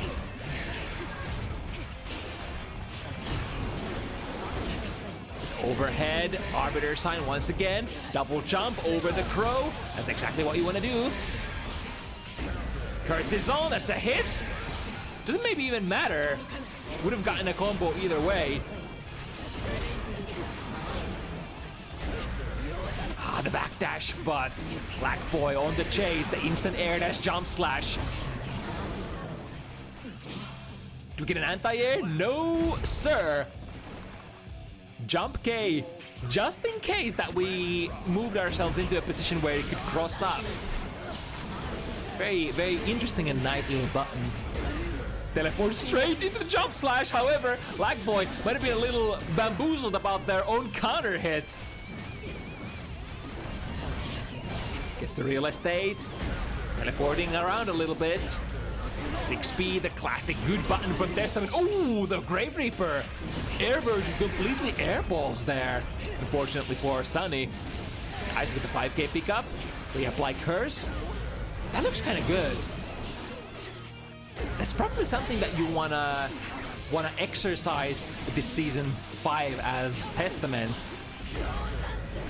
Like if you can't get your like super good ult combos, at least end your combos in whatchamacallit, the curse state, the stain. If you can, starting with a big hand. That is the natural predator of the 9-frame far slash that we were talking about at round start earlier. Sends a neutral crow there. A little bit of a bamboozlement. There is a mind game when you have a succubus marker on the ground and would like to get a curse on. You can do exactly as Sunny did here and sending it like neutral instead of sending it into the marker. Good instant air dash. Leads into some shenanigans. Teleport back onto the ground. And find the last hit. Starting to look much better for Sunny slowly. Good, landing straight into a 6P. Those 6Ps are really important against characters like Baiken, who would love nothing else than just to skip the neutral with an instant air dash jump slash if you let them. Of course, it's not like that's like a super strong thing to do, but something that they will do if you let them.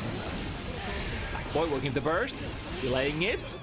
Ooh, the stain pop actually preventing the burst from being used. I mean, it is still a thing, but in this health economy, super difficult to utilize it anymore. Can we block? Yes, indeed, have to do it with an FD. That might have actually chip killed otherwise. And show them the hand. Talk to the hand. The beasts are not listening.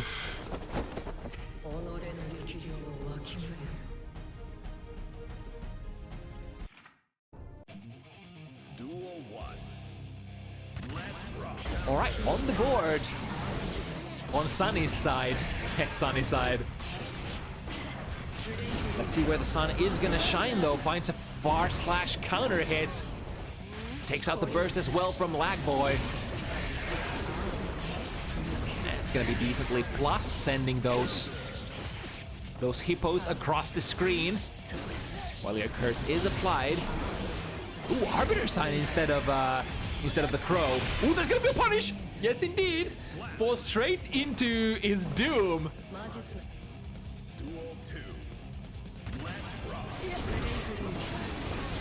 But of course, to have access to like possession RPS there, you always require the succubus marker.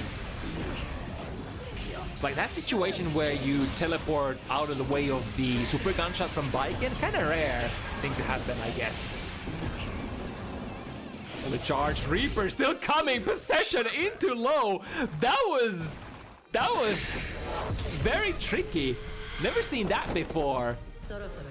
I kind of love that because the fully charged Grave Reaper stays on the screen for a very long time and travels before manifesting into the marker. Kind of holding down the fort if your opponent doesn't get hit. But at the same time, like preventing them from doing a lot of stuff because the fireball is still traveling. There's a lot of like, I feel like maybe, I don't want to say untapped potential, but like a potential that I don't necessarily comprehend myself. That's a counter hit. You probably, like that's the most, I think that's the most obvious burst that you would ever want to play ever. You took a huge counter hit, you can burst the opponent into the corner, you can still fight for the round, yeah. Probably good to take. Sunny's turn to spend the burst into jump K possession. I could kind of see it with the soul, with my heart's eye, my soul's eye. What do they call it? The like having a premonition. that would happen. Sending the neutral crow. However, the delayed jump from LagBoy. It's avoiding it all. Attach the Escabari. Now it's time to mix it up. Or I mean, after this combo, because if you get thrown while the Kabari is attached, you can cancel here. Yep.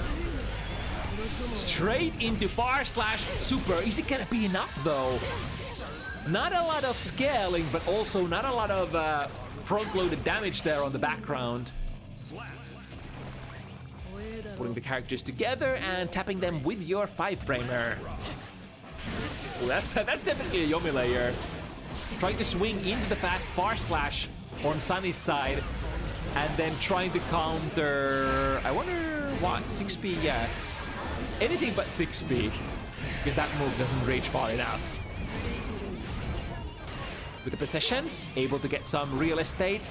Ooh, if the angle was a little different, I do know that BRC can, in certain circumstances, combo into the drive-by jump K from Testament.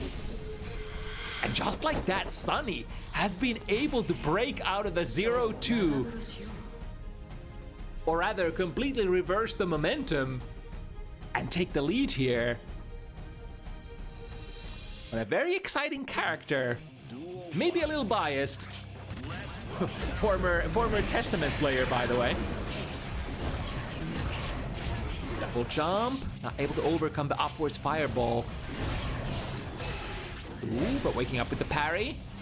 Decent damage. And gets there before the crow goes online. Yeah, that's one of the oh, wait! You possession into the 2K juggle there? Did I see that correctly? That was absolutely crazy. And unfortunately, the Calamity one, the super slow reversal, baited once again by LagBoy, and now looking for potentially one more hit. That was a nice air shot. Is that gonna punish? Not quite. And not fast enough for Viking to do anything after either. And a little bit of a scramble here, landing in front of each other. Testament probably not wanting to press buttons because it's dangerous at that range. And Viking being like, okay, I'm the one landing here, so I'm probably at a disadvantage. Possession into the corner. Unfortunately, that could be your cage, your doom. Oh, nice snipe there with the crow. Wait, why did the crow miss there? Was it already passed? The crow functions a little weirdly. Send the girls. Get the curse, and now run some pressure. LagBoy looking like opting to save the burst. Never mind! Not saving the burst! Straight into the too-heavy counter it! Oh, woe is me! And LagBoy, for now, all of that burst resource is gonna be gone here. And Sunny in a really nice position to potentially try to teleport, but get caught by the early active frames of the jump, the Escabari. Front hit this time. Frame trap into the tatami mat. Have to burst. It's probably one of the last opportunities that you're gonna have. Tried to go for a 6 heavy from the other side, however, LagBoy's buttons active and raring to go. Ready to convert into a big counter hit one. What, 3 apiece? Got ourselves a match. Not like it was not a match before, but you know. That's the Kabari. Into that can combo if you want. But you could also take the reset, I suppose. And just kill the opponent. Not quite though. Through the wall. One little tiny sliver of health left.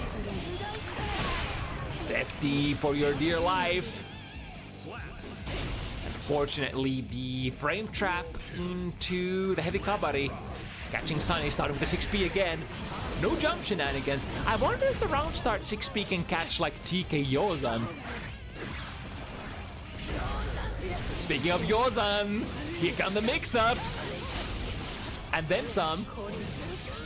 Yeah, that might actually be another change, because like of course, like the heavy Kabari follow-up is completely different ender frame-wise now. Oh, that actually breaks the wall as well. Into. Crossing to the other side. I'm not sure if the jump, is that jump heavy in the air, was supposed to like land as a hit. But ended up working out either way. Moving into potentially whip punish the far slash. Not quite getting the timing right. Ooh, well, LagBoy already in the sky, so the low arbiter ain't gonna do anything. Send them, look, show them the hand. I think that's TK Yosen. Yeah, so that's gonna get cleaved by the super. Sunny's working so hard in order to try to get out of this corner. The curse misses as well. Second miss on it. Could still teleport.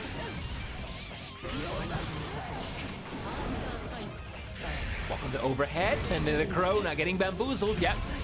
Oh, that's gonna be a punish.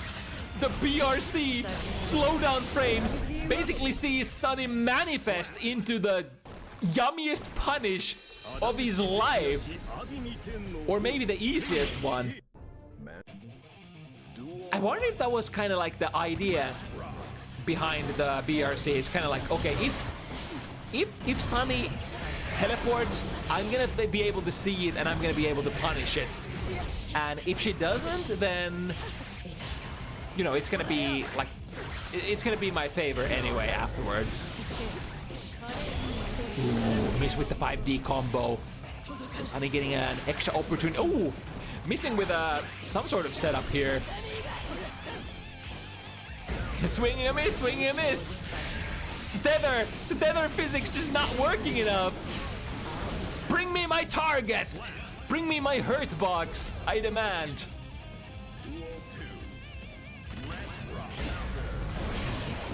Yeah, that 6P has been working so well for Sunny. I mean, it does make sense that you would want to hit one of your best round start buttons as LagBoy. Here we go with the corner, soft knockdown, but since we are working with the corner, can still keep up the pressure, even if that might not work mid-screen. Ooh, bait the burst. Misses the punish. Tried the 6P, that would usually be okay if the low profiling frames were a little bit more abundant. LagBoy can't take a single hit here, but maybe they don't have to. We're mixing here. It's my turn. Sunny goes for the burst, but LagBoy with a great presence of mind. Eyes locked on Sunny's burst bar, and as soon as it fills up, it's PRC time, baby. Great play here. It's gonna offer basically an equalized grounds going into this last round here. A very important game to take as well. Teleport in place. Oh, that's interesting RPS. Was that like position in place in order to bait parry? Which did come out in the end. Okay, Sunny does not yield with a couple of interesting RPS interactions. Keeps the prey in the corner and reaps the benefits. Aggressive approach, and once again, I think LagBoy has been pretty good sniping those like air fireballs on landing. Because like if you don't do anything about like the backwards moving air raper, then the succubus marker will be available for the Testament to potentially RPS with. Oh, the TK Yosan ends up whipping. So now taking the Mahe. Taking the wall break. Curse is on. That's a 5 heavy, gonna send them high. Maybe so high that Sunny wasn't, you know, comfortable getting the conversion. 5P doesn't recover in time. I could see that being a safe jab against Calamity 1, to be honest. But you still gotta mind your timing and get the perfect, you know, perfect meaty there so that you can recover. 5P, 6P, put them in the corner. You block on the overhead. And then jump slash counter hit converted into a tick throw. They think we're gonna combo, but we're instead gonna attach the Kabari. Teleporting out of there. Claiming as much. Oh, nice! The deep dash 2K out of the possession. And then converting! Or threatening with the conversion from the jump 2K, or sorry, the jump K cross up because of the curse. Right, grounded, but misses the meaty timing. But both sides making the same spaghetti mistake. This should work, unless it was an option select. The PRC, or I think the RC would have come out either way. Maybe that's like a situation where Calamity 1 just can't do anything because it's so slow. It's like one of the slowest, if not the slowest, reversal super in the game. Other than like Colt Lewis's fully churned 360s.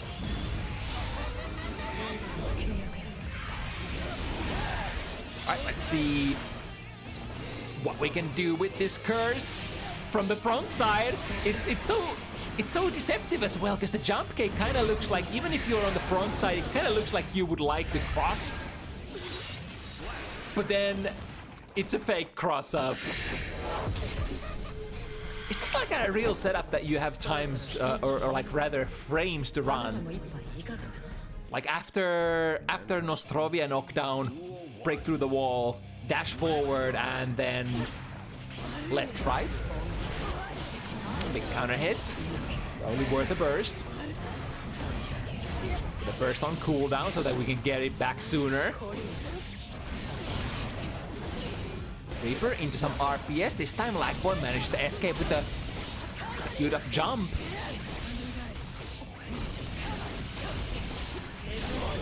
Ooh, that's gonna actually... No, they find its mark!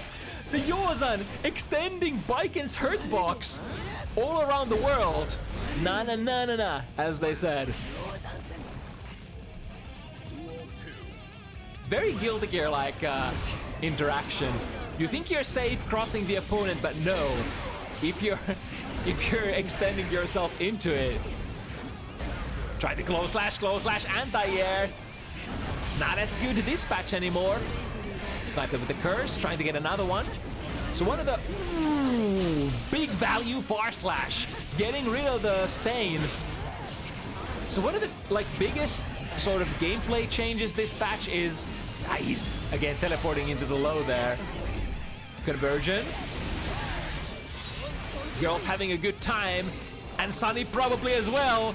Find a hit. Oh, that was an awkward angle, like an air hit jump slash, and then the single stain triggered, and it's a little difficult to convert. Nice shimmy. Are we killing with that? Not quite. Flowing into the Escabari though, plus frames, and your fate was sealed afterwards. 5-5. All about the last two games. Or potentially 3. Could be one for each, and then the final one. Get the curse. Going for the double one, not quite. So when only one stain is applied this patch, it's a little weaker than previous patch. But when 2 stains are applied, I think it's like slightly better than previously. But I assume it's probably like, depending on the situation, especially when you're playing against a character like Baiken, who has difficulties approaching zoners, then you might as well keep the zoning position a little while longer and try to install an advantage like the double stain that you can then cash out better with later. It all makes sense in my own head. In my little brain. Ah, the angle was so good for LagBoy. The hurtbox extension there from the Air Reaper. But Sunny, definitely not done with this one yet. Good game sense, sending the crow, breaking the wall with a curse. With the bounce. That was unavoidable. Curse into guess for you the game. Is it a high? Is it a low?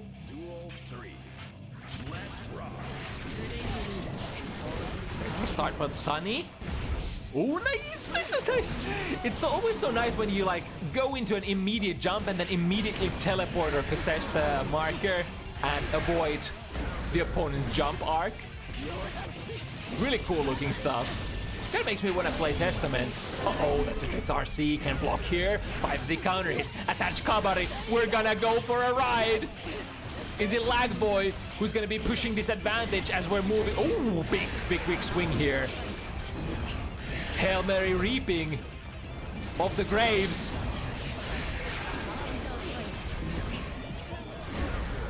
Oh, comes down from a really nice angle again, but not able to convert it. Who's winning? Who's baiting? Who's outsmarting who? There were so many back and forth, I think little mistakes here. But in the end, it's LagBoy who enters this ever so anxiety-inducing situation with an advantage first. One more to win it. Let's see what Sunny can do about it. Utilizing the plus frames coming from the stain. Ooh, and the too heavy is delayed, so your parry is actually a little bit too fast. Both players throwing another time for a good measure. Oh no! It's throw-alicious. Is the jump gay good enough here? Yes, indeed. Stain pops as well for a little bit of extra damage. Can't quite get the ender here. Maybe the stain pop actually screwed up the combo for Sunny. Too much proration. Because I think she might have actually gone for like a close/punish combo, which like would work without the stain. Alright, possess into nice angle, dashing forward deeply, longingly, looking for the score. That should be good. Interruption there with the Calamity one. 5 heavy from Bike and does not recover fast enough. Parry out of the corner, and then the meter burn into a double up. Reset 4. Big value, question mark. Both players trying to swing out with their best air buttons coming in from a really difficult to handle angle. By the hit, is that enough? High Arbiter does not connect. I think this is in Sunny's favor. Yes, indeed. But it's still set point for LagBoy. Sniping with the jump D from the get-go. Does that go into big combo, I forget? Either way, Sunny chose to burst out of it. Oh no! Self-teleport into the corner, or self-corner with the teleport. Is that how it's gonna end? Losing all of her life with the last bit of fighting spirit. Can she come back? Matrix dodge, expensive one, cost a 50 meter, and LagBoy, no mercy shown. Sees an opportunity to end the round, blood in the water, and all that, as they say. Even with one eye, one hand, maybe even one nostril, one hair, one sword. Not a coincidence. Despite all of these disadvantages and a couple of extra imaginary ones, able to close out the round, or rather the game. Really good hustle though. Always love to see the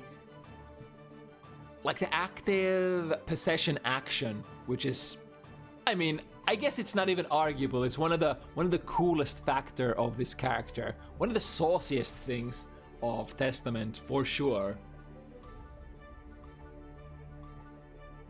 Alright, we got 2 more to go. The next one would be the top seed match of the evening, as Emu and Will clash again on Bounty Hunters. Never have they met on these characters, at least here. Probably have played against each other in like previous events of non-Bounty Hunters origin. But this would be the first time that we see them play Chip versus Bedman.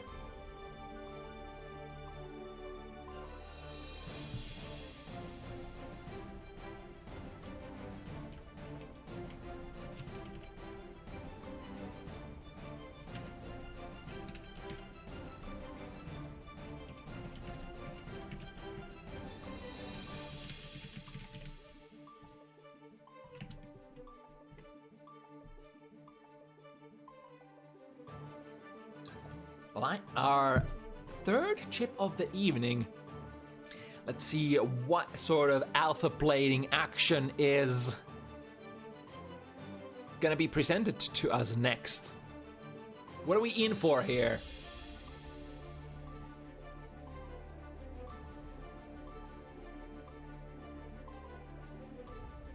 The opponent is Bedman though, and Bedman's favorite angles generally tend to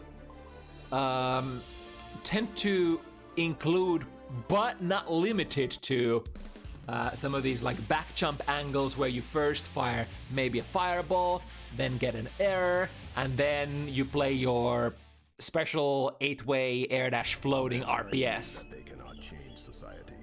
So instead of reflecting on Can never be sure if Bedman is coming down with the immediate angle. When you jump with this character, you can hold your air momentum for a little while with the float, and then you can just explode into forward moving momentum and jump down with one of your good air buttons.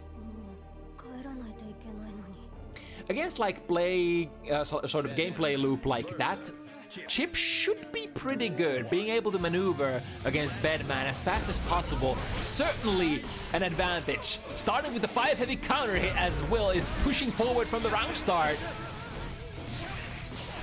Yo, we self-cornering here. Jumping accidentally over Will's 6B. But able to break out of there as fast as the self-cornering occurred. And now utilizing the tightrope, this is going to be a lot of corner carry, finishing with a couple of X slashes. First the horizontal, then the diagonal. Looking for a hit confirm, that's definitely a hit confirm. Not able to get the Kara super out, I imagine what was the optimal play. And again, no hit confirm unfortunately. Will still getting an option to turn this around. Throw, oh no, both players. No, where, from what? 6B once again for Will, working from a very unorthodox angle, if I may say. But I mean, we talked about this earlier. The Beyblade ends up missing, so Emu gets a 2K2D punish. The momentum is shifting really fast. Ready to put 6B into, here comes the bomb head. Emu recognizes that was gonna be a lethal interaction. And again, is Will like 4 out of 4 or 3 out of 3 for successful 6Bs? Absolutely dominating there on the game 1 with successful anti-airs. mankind. Duel 1. Let's rock. So probably the kind of you feeling what I'm putting you what's the saying? How does the proverb go? You picking up what I'm putting down? The air is forbidden. And again, look at that! It looks so funky. See, like almost like 6B going to the wrong direction, even with the massive momentum. I guess the idea is to kind of like travel to the other side and try to make the anti-air as difficult as possible, but then you meet the 6Bs. Then you meet the 6Bs. What the hell? Is that just like a missed timing on the setup, or what is going on here? Will absolutely ruthless out of those 6B hits. And I mean, if it keeps working, you should definitely keep swinging with it as well. This time going in with something a little bit more safe, or I mean, quotations safe, a little less 6B prone to happen kind of a sequence. There we go. Wall break achieved. Maybe this is the first turning point of the set. Ooh, putting down, is that 2S or 2D? These are mighty long-reaching buttons. I've been eyeing that button for a while, and it reaches really far. All right, 6B does nullify the error as well. Sorry, not 6B, Wire C. The error doesn't seem like it's hitting quite right, but it doesn't matter. We're already in a situation where any sort of stray bullet is gonna take it. And take HiWill. Oh, take HiWill. I didn't even plan for that one. I need more new puns. Working with all the good ones.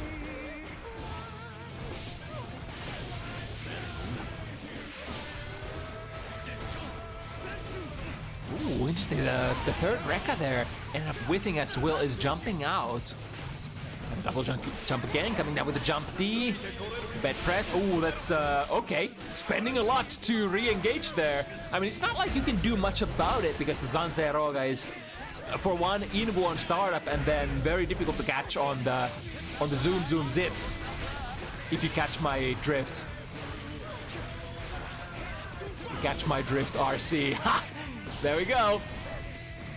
Oh, where you going? Where you going, Emu? That's not where the opponent is. Will bring it to the corner. But with the triple jumps. Oh, wait, it went that direction? I thought. Interesting. Last one. With the Japanese guts, I think this shouldn't be a kill just yet. So both players one interaction away from getting the opening round. Swinging a 5 heavy, nobody's home.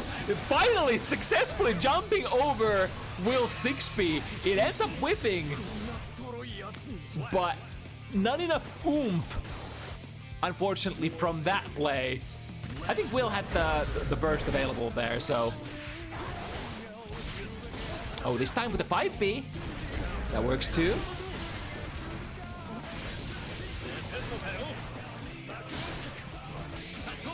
There we go. Just a quick jump B. Oh, I wonder if Imu meant to grab the tightrope there. Oh, that's a counter hit. Oh, baby, that's gonna be a lot of damage. Boom shakalaka. Very respectable amount considering Bedman is not the softest target to combo for sure.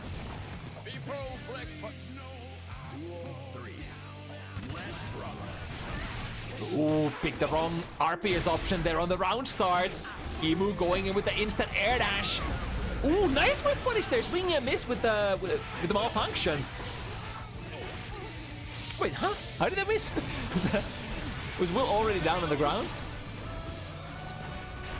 Bed press, it's a completely airballing. So a lot of strikes that like you don't see miss that often.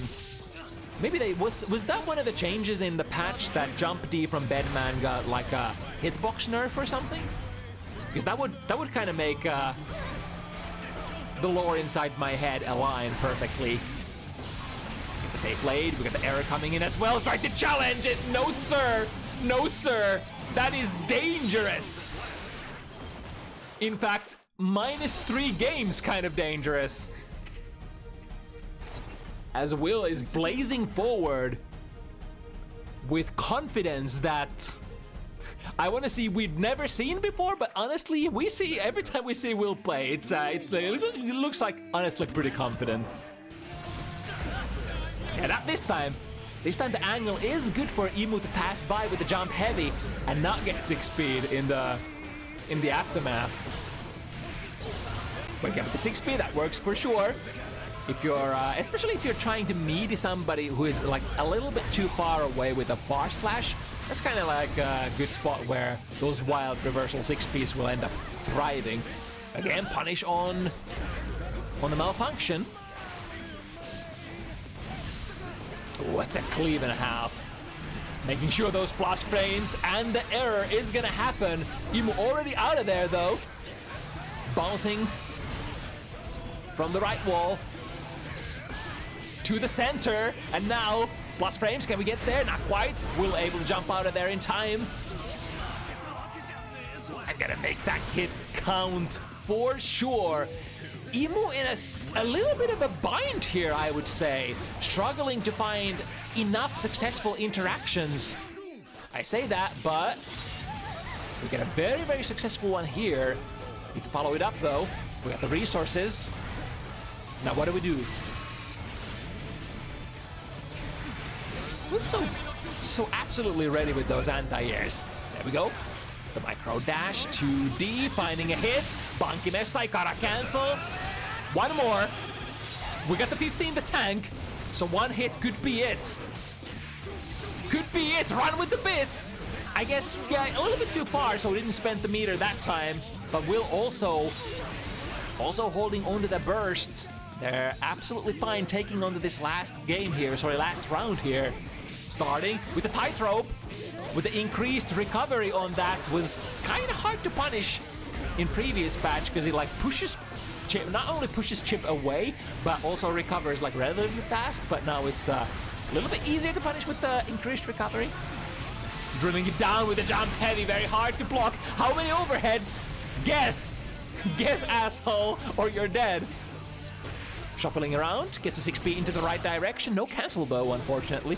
Maybe the direction was correct, but the result, the outcome was not expected in the players' minds.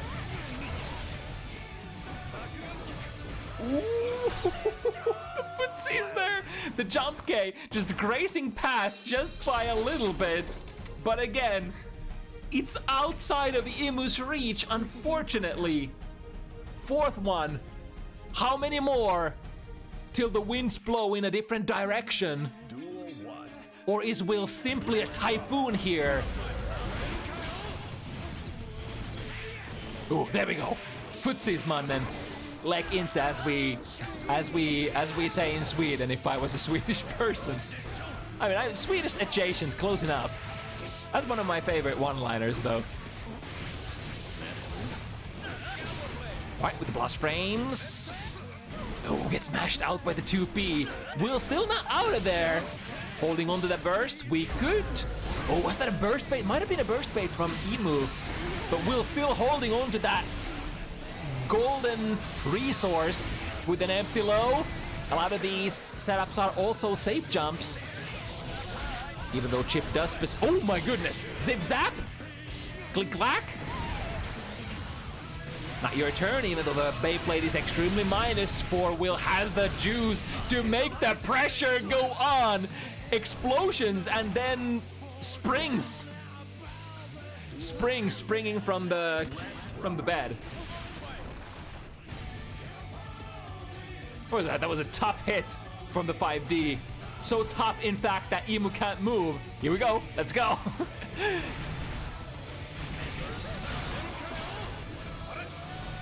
Ooh, that was perfect spacing there. We'll try to go in with the super deep hitting jump in button. I always forget which one it is. If it's jump slash or...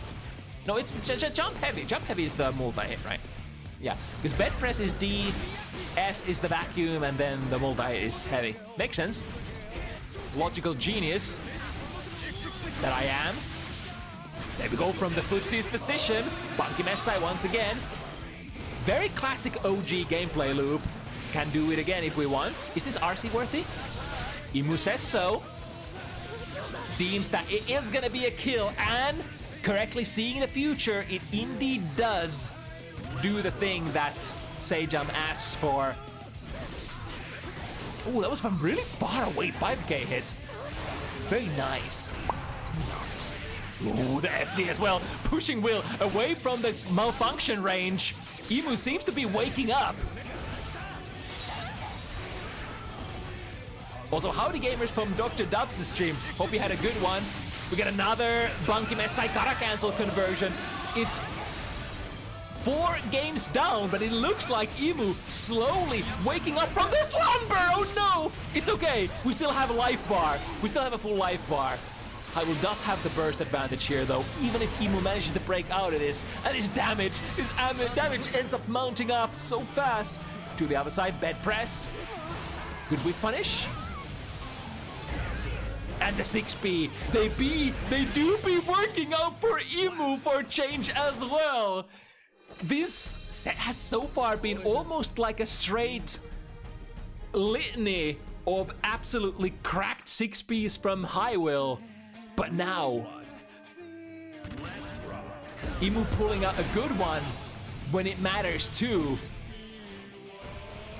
Yeah, I really like this. So Emu's hanging out in a distance where even if Will gets the float state off, even if you went in with like a 6 or 3, you can't reach Chip while Emu is like hanging around this like mid-screen-ish distance, like 4 or 5 character lengths away.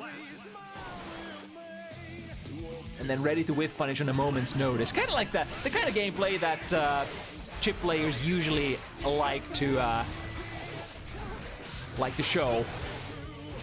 Punish. Trying to build into that 50 meter. We can get Bunky Messai taking Zanse Roga here instead. I wonder if this is the right right decision, because this does not break the wall. Although, like, even if you do break the wall, the positive bonus kind of does nothing. Oh, wait a minute. Did I crack the code? Is that why Imu's using it? Because like taking the Bunky Messai there would be just like whatever. You get a heart knockdown, so might as well go back to the mid screen with Zanse Roga. Interesting. Makes you think.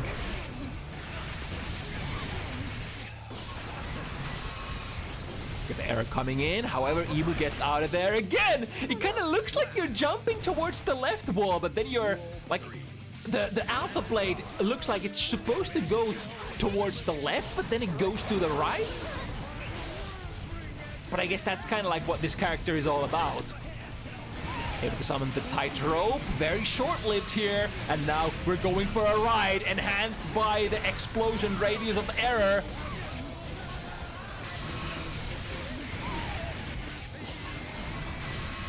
And now takes the 5D! However, the error breaking the wall slightly prematurely.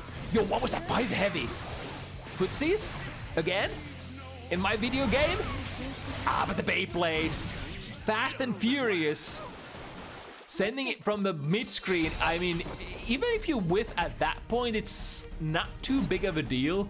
Because, like, you're still on your Beyblade active frames, your opponent probably not going to be whiff punishing you too bad. Or, like, not gonna be able to present a button that can just straight up stuff you.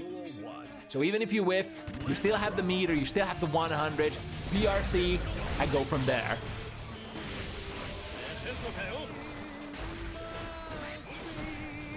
Plus frames, waits for a moment in case Will wanted to perhaps jump out. And again, the Zanse Roga opting to just take more damage than what the Bunky Messai wall break would offer. And go back to mystery. Oh no! Again, another brilliant burst bait from Will. Playing it very safe as well, waiting to like just press the situation afterwards with the incoming error instead of committing to anything dangerous. All right, YRC makes the error loop end for now. Oh no! It tracks the missiles, the bombs from everywhere. It can't outrun it, even though there was so much distance between the characters. But look at that! It basically travels almost half screen. Is that what the Blaze Blue guys meant when they said can't escape from crossing fates or whatever? Is that the crossing fate? The incoming bomb ahead from Bedman? Oh, and again, with the 50 meter, you sure know it's coming when the round is drawing close to the end. And now Imu in an absolute pickle, fighting against a character who is slightly, on average, a little bit more heavy, or rather defense heavy than a standard character. All right, DP, only +4, and just getting punched out of the Alpha Blade. Ah, don't give me the spectator bug right now. We're at the good part.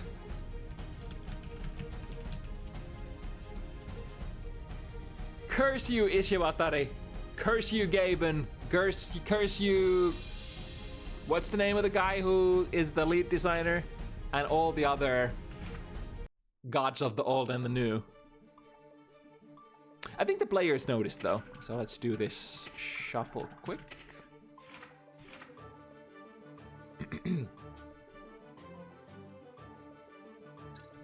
I mean, all in all, it hasn't been that bad with the spectator DCs since season 5 started. Maybe there's some improvement in that regard. Yeah, Pachi. Pachi is a classic one. What is Pachi doing nowadays? Designing Marvel Tokon, right?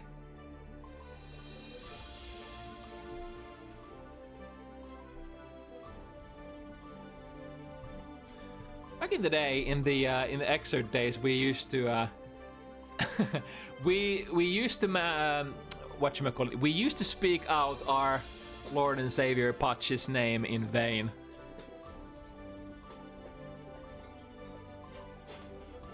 And commit the profane whenever something weird would happen on the screen.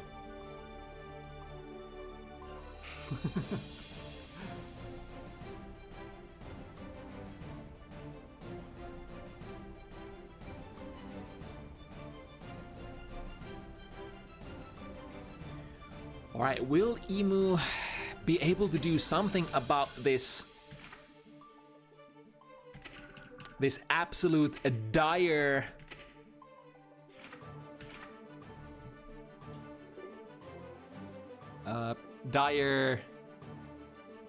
what's a good word?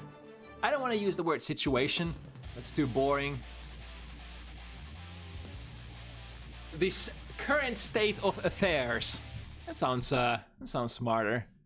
Fuck, I'm so smart. Mankind knew that they cannot change society. I'm actually so smart that I know that Emu will win this next game.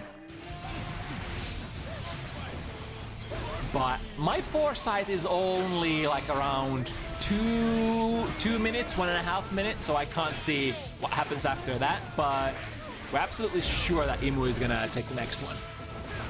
Yeah, good pressure, like foreseen, by yours truly, with the 50 meter as well. Oh, there we go, the angle works out. I guess it's kind of like, if you do the empty jump and pass over a bed, and don't press a button, then there's less chance of you shoving yourself into the 6P. Makes sense, yeah?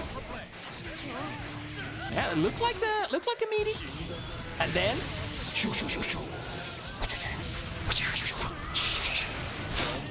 Fuck! Not quite the kill. Oh no! No, not like this, Emu! We need one touch. Jump 2K, that's a good button. Or just Rekka and get the chip kill. That works out. Okay.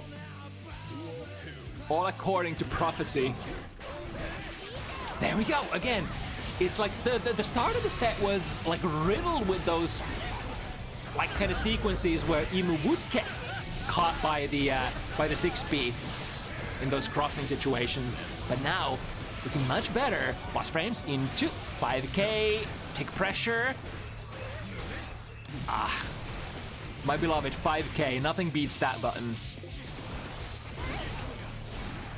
5K is like kind of like close slash plus, or like plus in terms of range, not in frame advantage, but it's kind of like, what if I had a close slash, but I could use it a little bit further away than close slash? All right, everybody chill.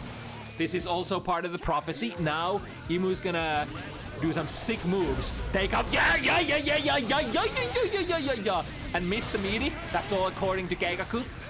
And translator's note is that this one is in the bag. Yeah. Rekka 3 on block, not punished. And then finding a hit. And now we have the 50 meter. Next hit is gonna be lethal, right? However, Will finds a good 6P out of the corner. Explosions all around. We can definitely spend the juice on the YRC because we have so much. We're so freaking rich. Sent the shuriken. Is that a real thing? Yo, what was that pickup? That pickup was actually sick. Into another YRC, unfortunately. Oh, but the double jump, we got the ninja shit. We can actually move our trajectories even though it looks like we're in a tough spot. Bed press. And now, Emu finds a DP, right? No!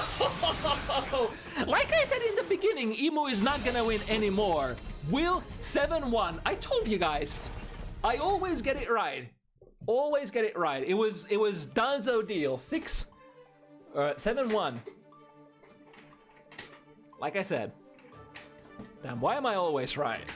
That was really good oppressive play from Will, especially those anti-airs. I mean, towards the end they stopped working as efficiently, but then when you get to the pressure loop, everything works out so nice. Yeah, we get it. You're kind of good. You're kind of nice. You're kind of goated. It is what it is. we are heading on to the last match of the evening. On the menu is none other than Radune. I do hope that this matchup is gonna be like relatively even though, because we had sort of like a situation where our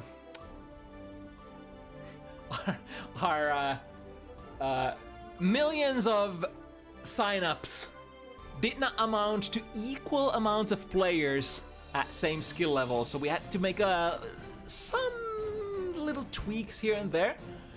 It could be that Radune is the up dog here, aka favored to take this, but maybe things are not always as they seem. Maybe numbers are not everything. Maybe they don't tell the whole story.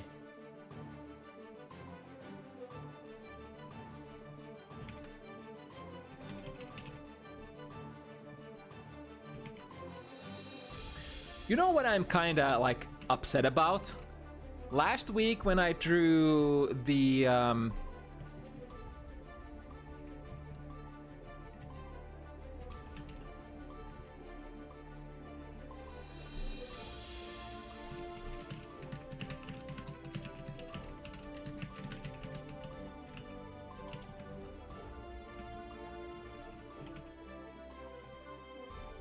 what was I saying?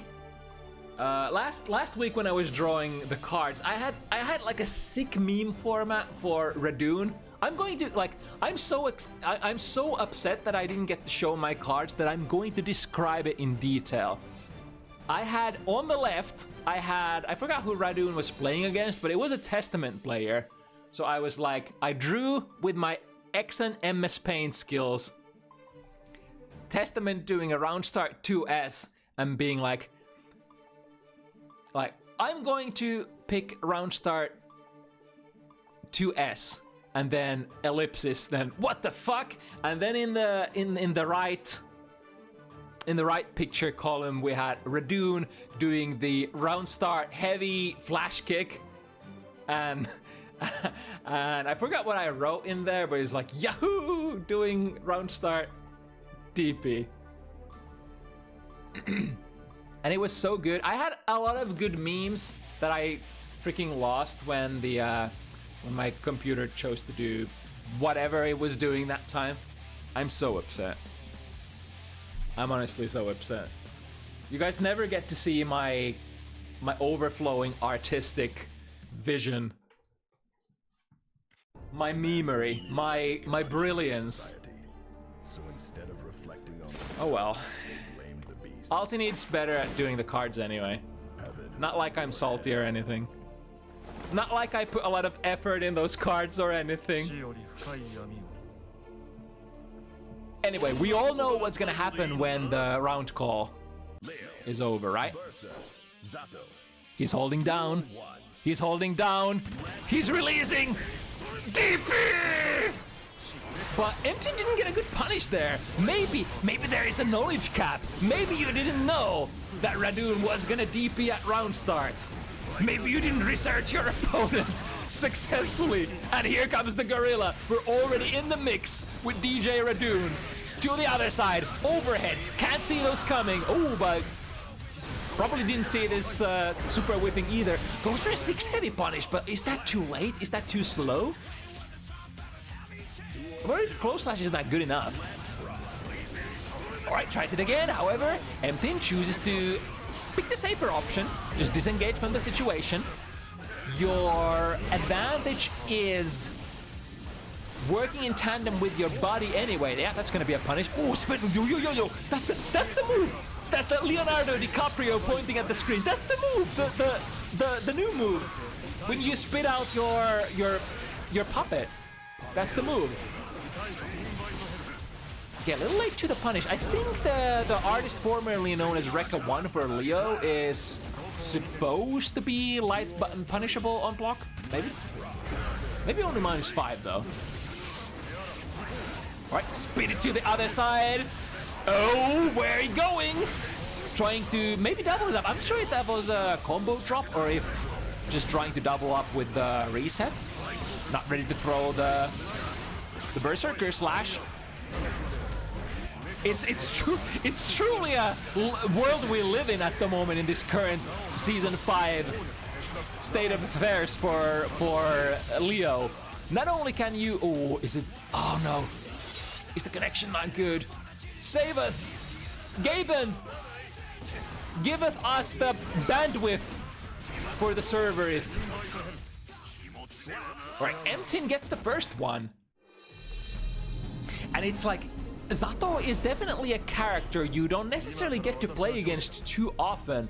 Not only is he like extremely unpopular, at least in previous seasons, although surveys would say that we've had a little bit more enthusiasm in terms of you know, Zato player count as of recent. Right, in back turn, doesn't get to unfortunately utilize it. DPing the puppet, going for the burst. However, M10 ready to take it. M10 has had a pretty keen sense for the high impact RPS, and I think that's one of the best abilities that you can have against players like Radune, who love taking risks. Is the combo never gonna end? Into more mix-ups, 5D. See these overheads? And there was more coming after that. Mamma mia! Honestly, I've played surprisingly many Zato players this patch, but I betcha I don't even know all the nasty things that Zato can do in this patch. Alright, Shade working as an anti-air. There was also the oppose in case there was a strike coming in from Radune. Empty looking pretty solid. So far, working perfectly in tandem with your puppet. That was a just block, however. Could it maybe you should be able to throw out of the Rekka one or number one? I mean, it's like what's the name? It's like one in German or something. I don't claim to be able to pronounce German or imaginary German. I guess they're like it's not imaginary German, but it's like nonsense German. Was that the lore that Leo's moves are? That it's like it doesn't really make any sense at all.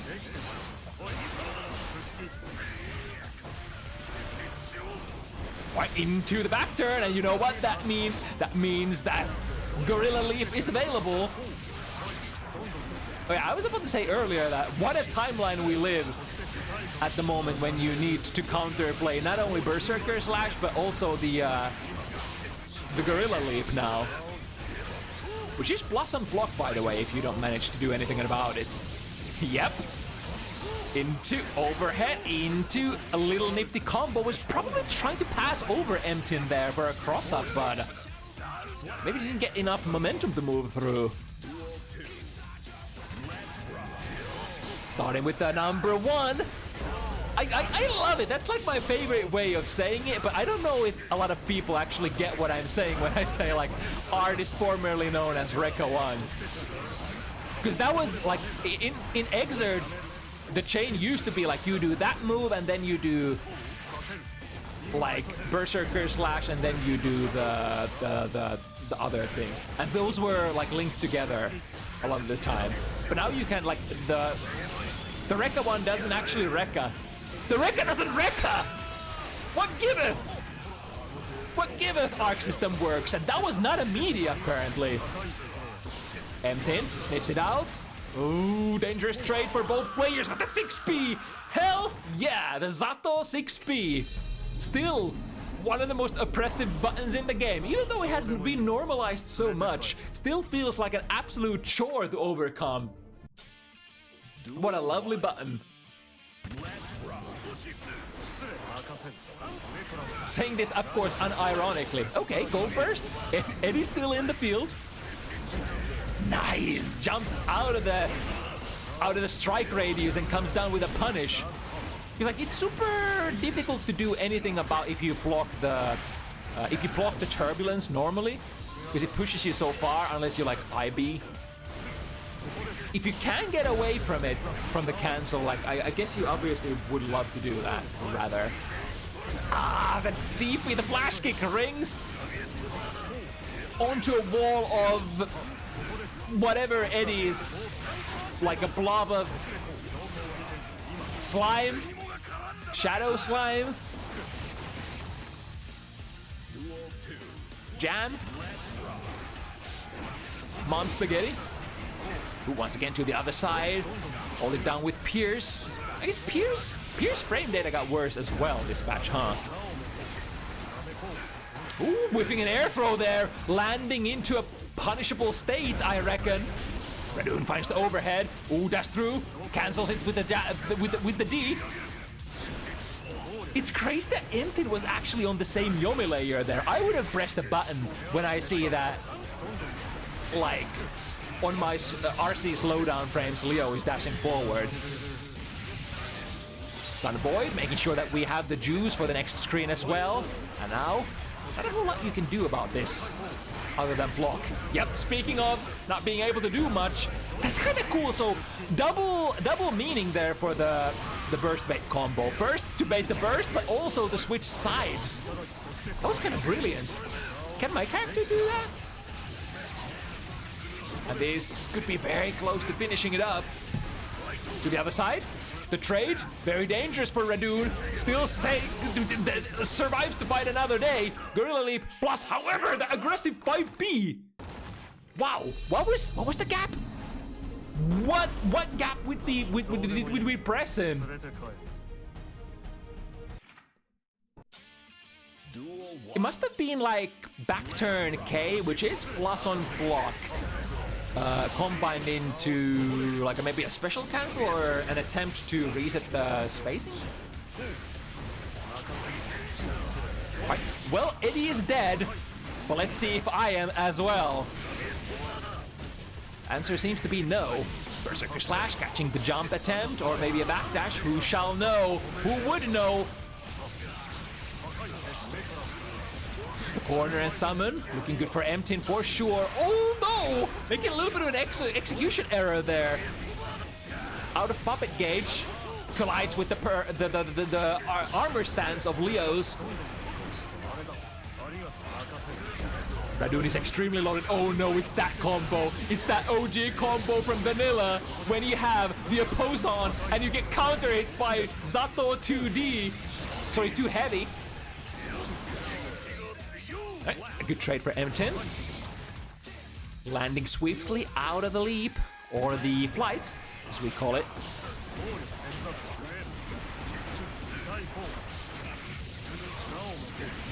And then the combo. Now in a difficult position. Oh, that looked kind of good. Emptin was dash blocking forward through those sonic booms. Yeah, immediately goes into the D. Even though you are quite plus for having blocked the turbulence. Things like, again, there we go, with the immaculate control, with the oppose. Especially strong against, like, opponents who are super aggressive and want to go forward. As long as they are going with strikes. Because, like, if your opponent is going forward without strikes, then you can actually dash through oppose. Which is one of its counter plays, depending on the position. Emptin, though, doing kind of good. I was not expecting to be this good.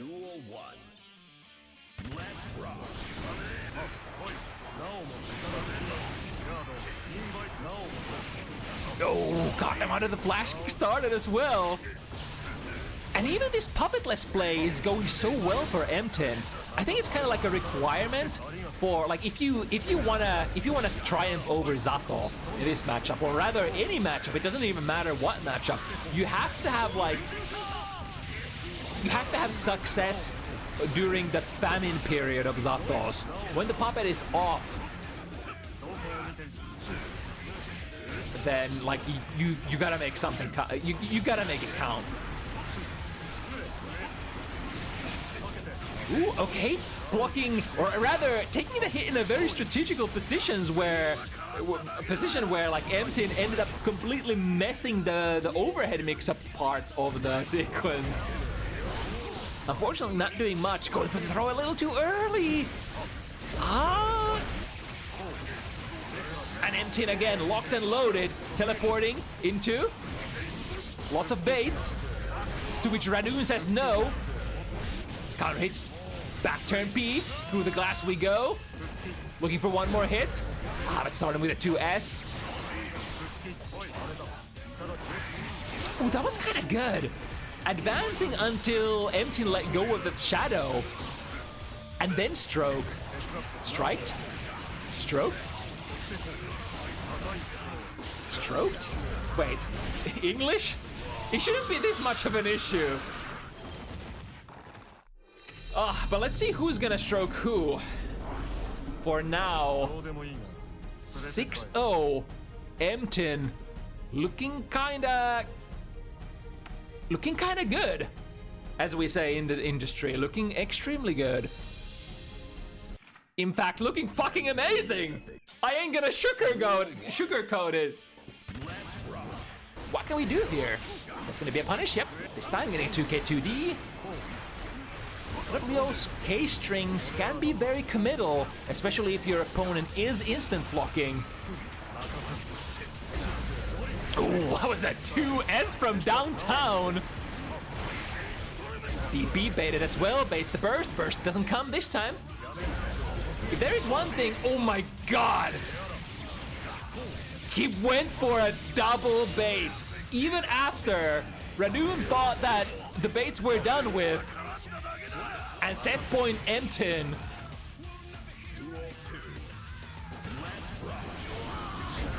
Absolutely flawless play. This whole set. Where's the strike coming from? Is it left? Is it right? Who can tell? Is it a high? Is it a low? Is it a shark?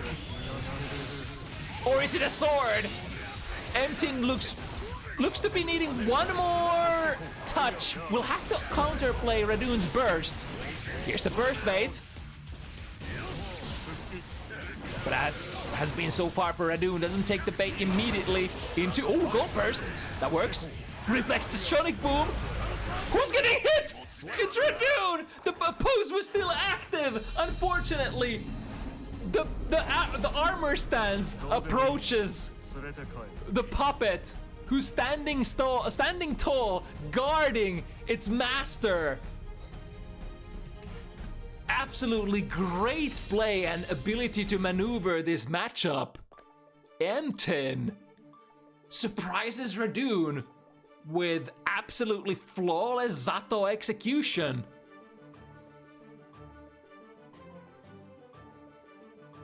Wow. I want to see more Emptin in the future. This is definitely, yeah. This is the good shit. Maybe it's also era of more Zato as well. I'm not actually sure where Zato places on the tier list nowadays. But maybe it's not on the bottom anymore. Ooh-wee, okay. That would be the matches for this evening. And I think let's talk about the immediate future. I think we are gonna do an event next week. There's a chance that I might have some activities with my wife, but unless that manifests, we can do another run next week. So I'm gonna post the sign up Google Docs on the Bounty Hunters Discord side, and we can do another one in a row. Now that we had this number, what is it, 235 fail like 3 times in a row, let's go for an encore and do at least 2 in a row. Hope you guys had fun watching FT7 show match action. We'll be back next Sunday, perhaps with other good predictions, such as you know, what score will Emu versus HiWill end at, which of course I always get right, and have the perfect analysis for every situation. I'll see you then 1 week's time, same channel. Take care, keep playing Guilty Gear. Bye bye.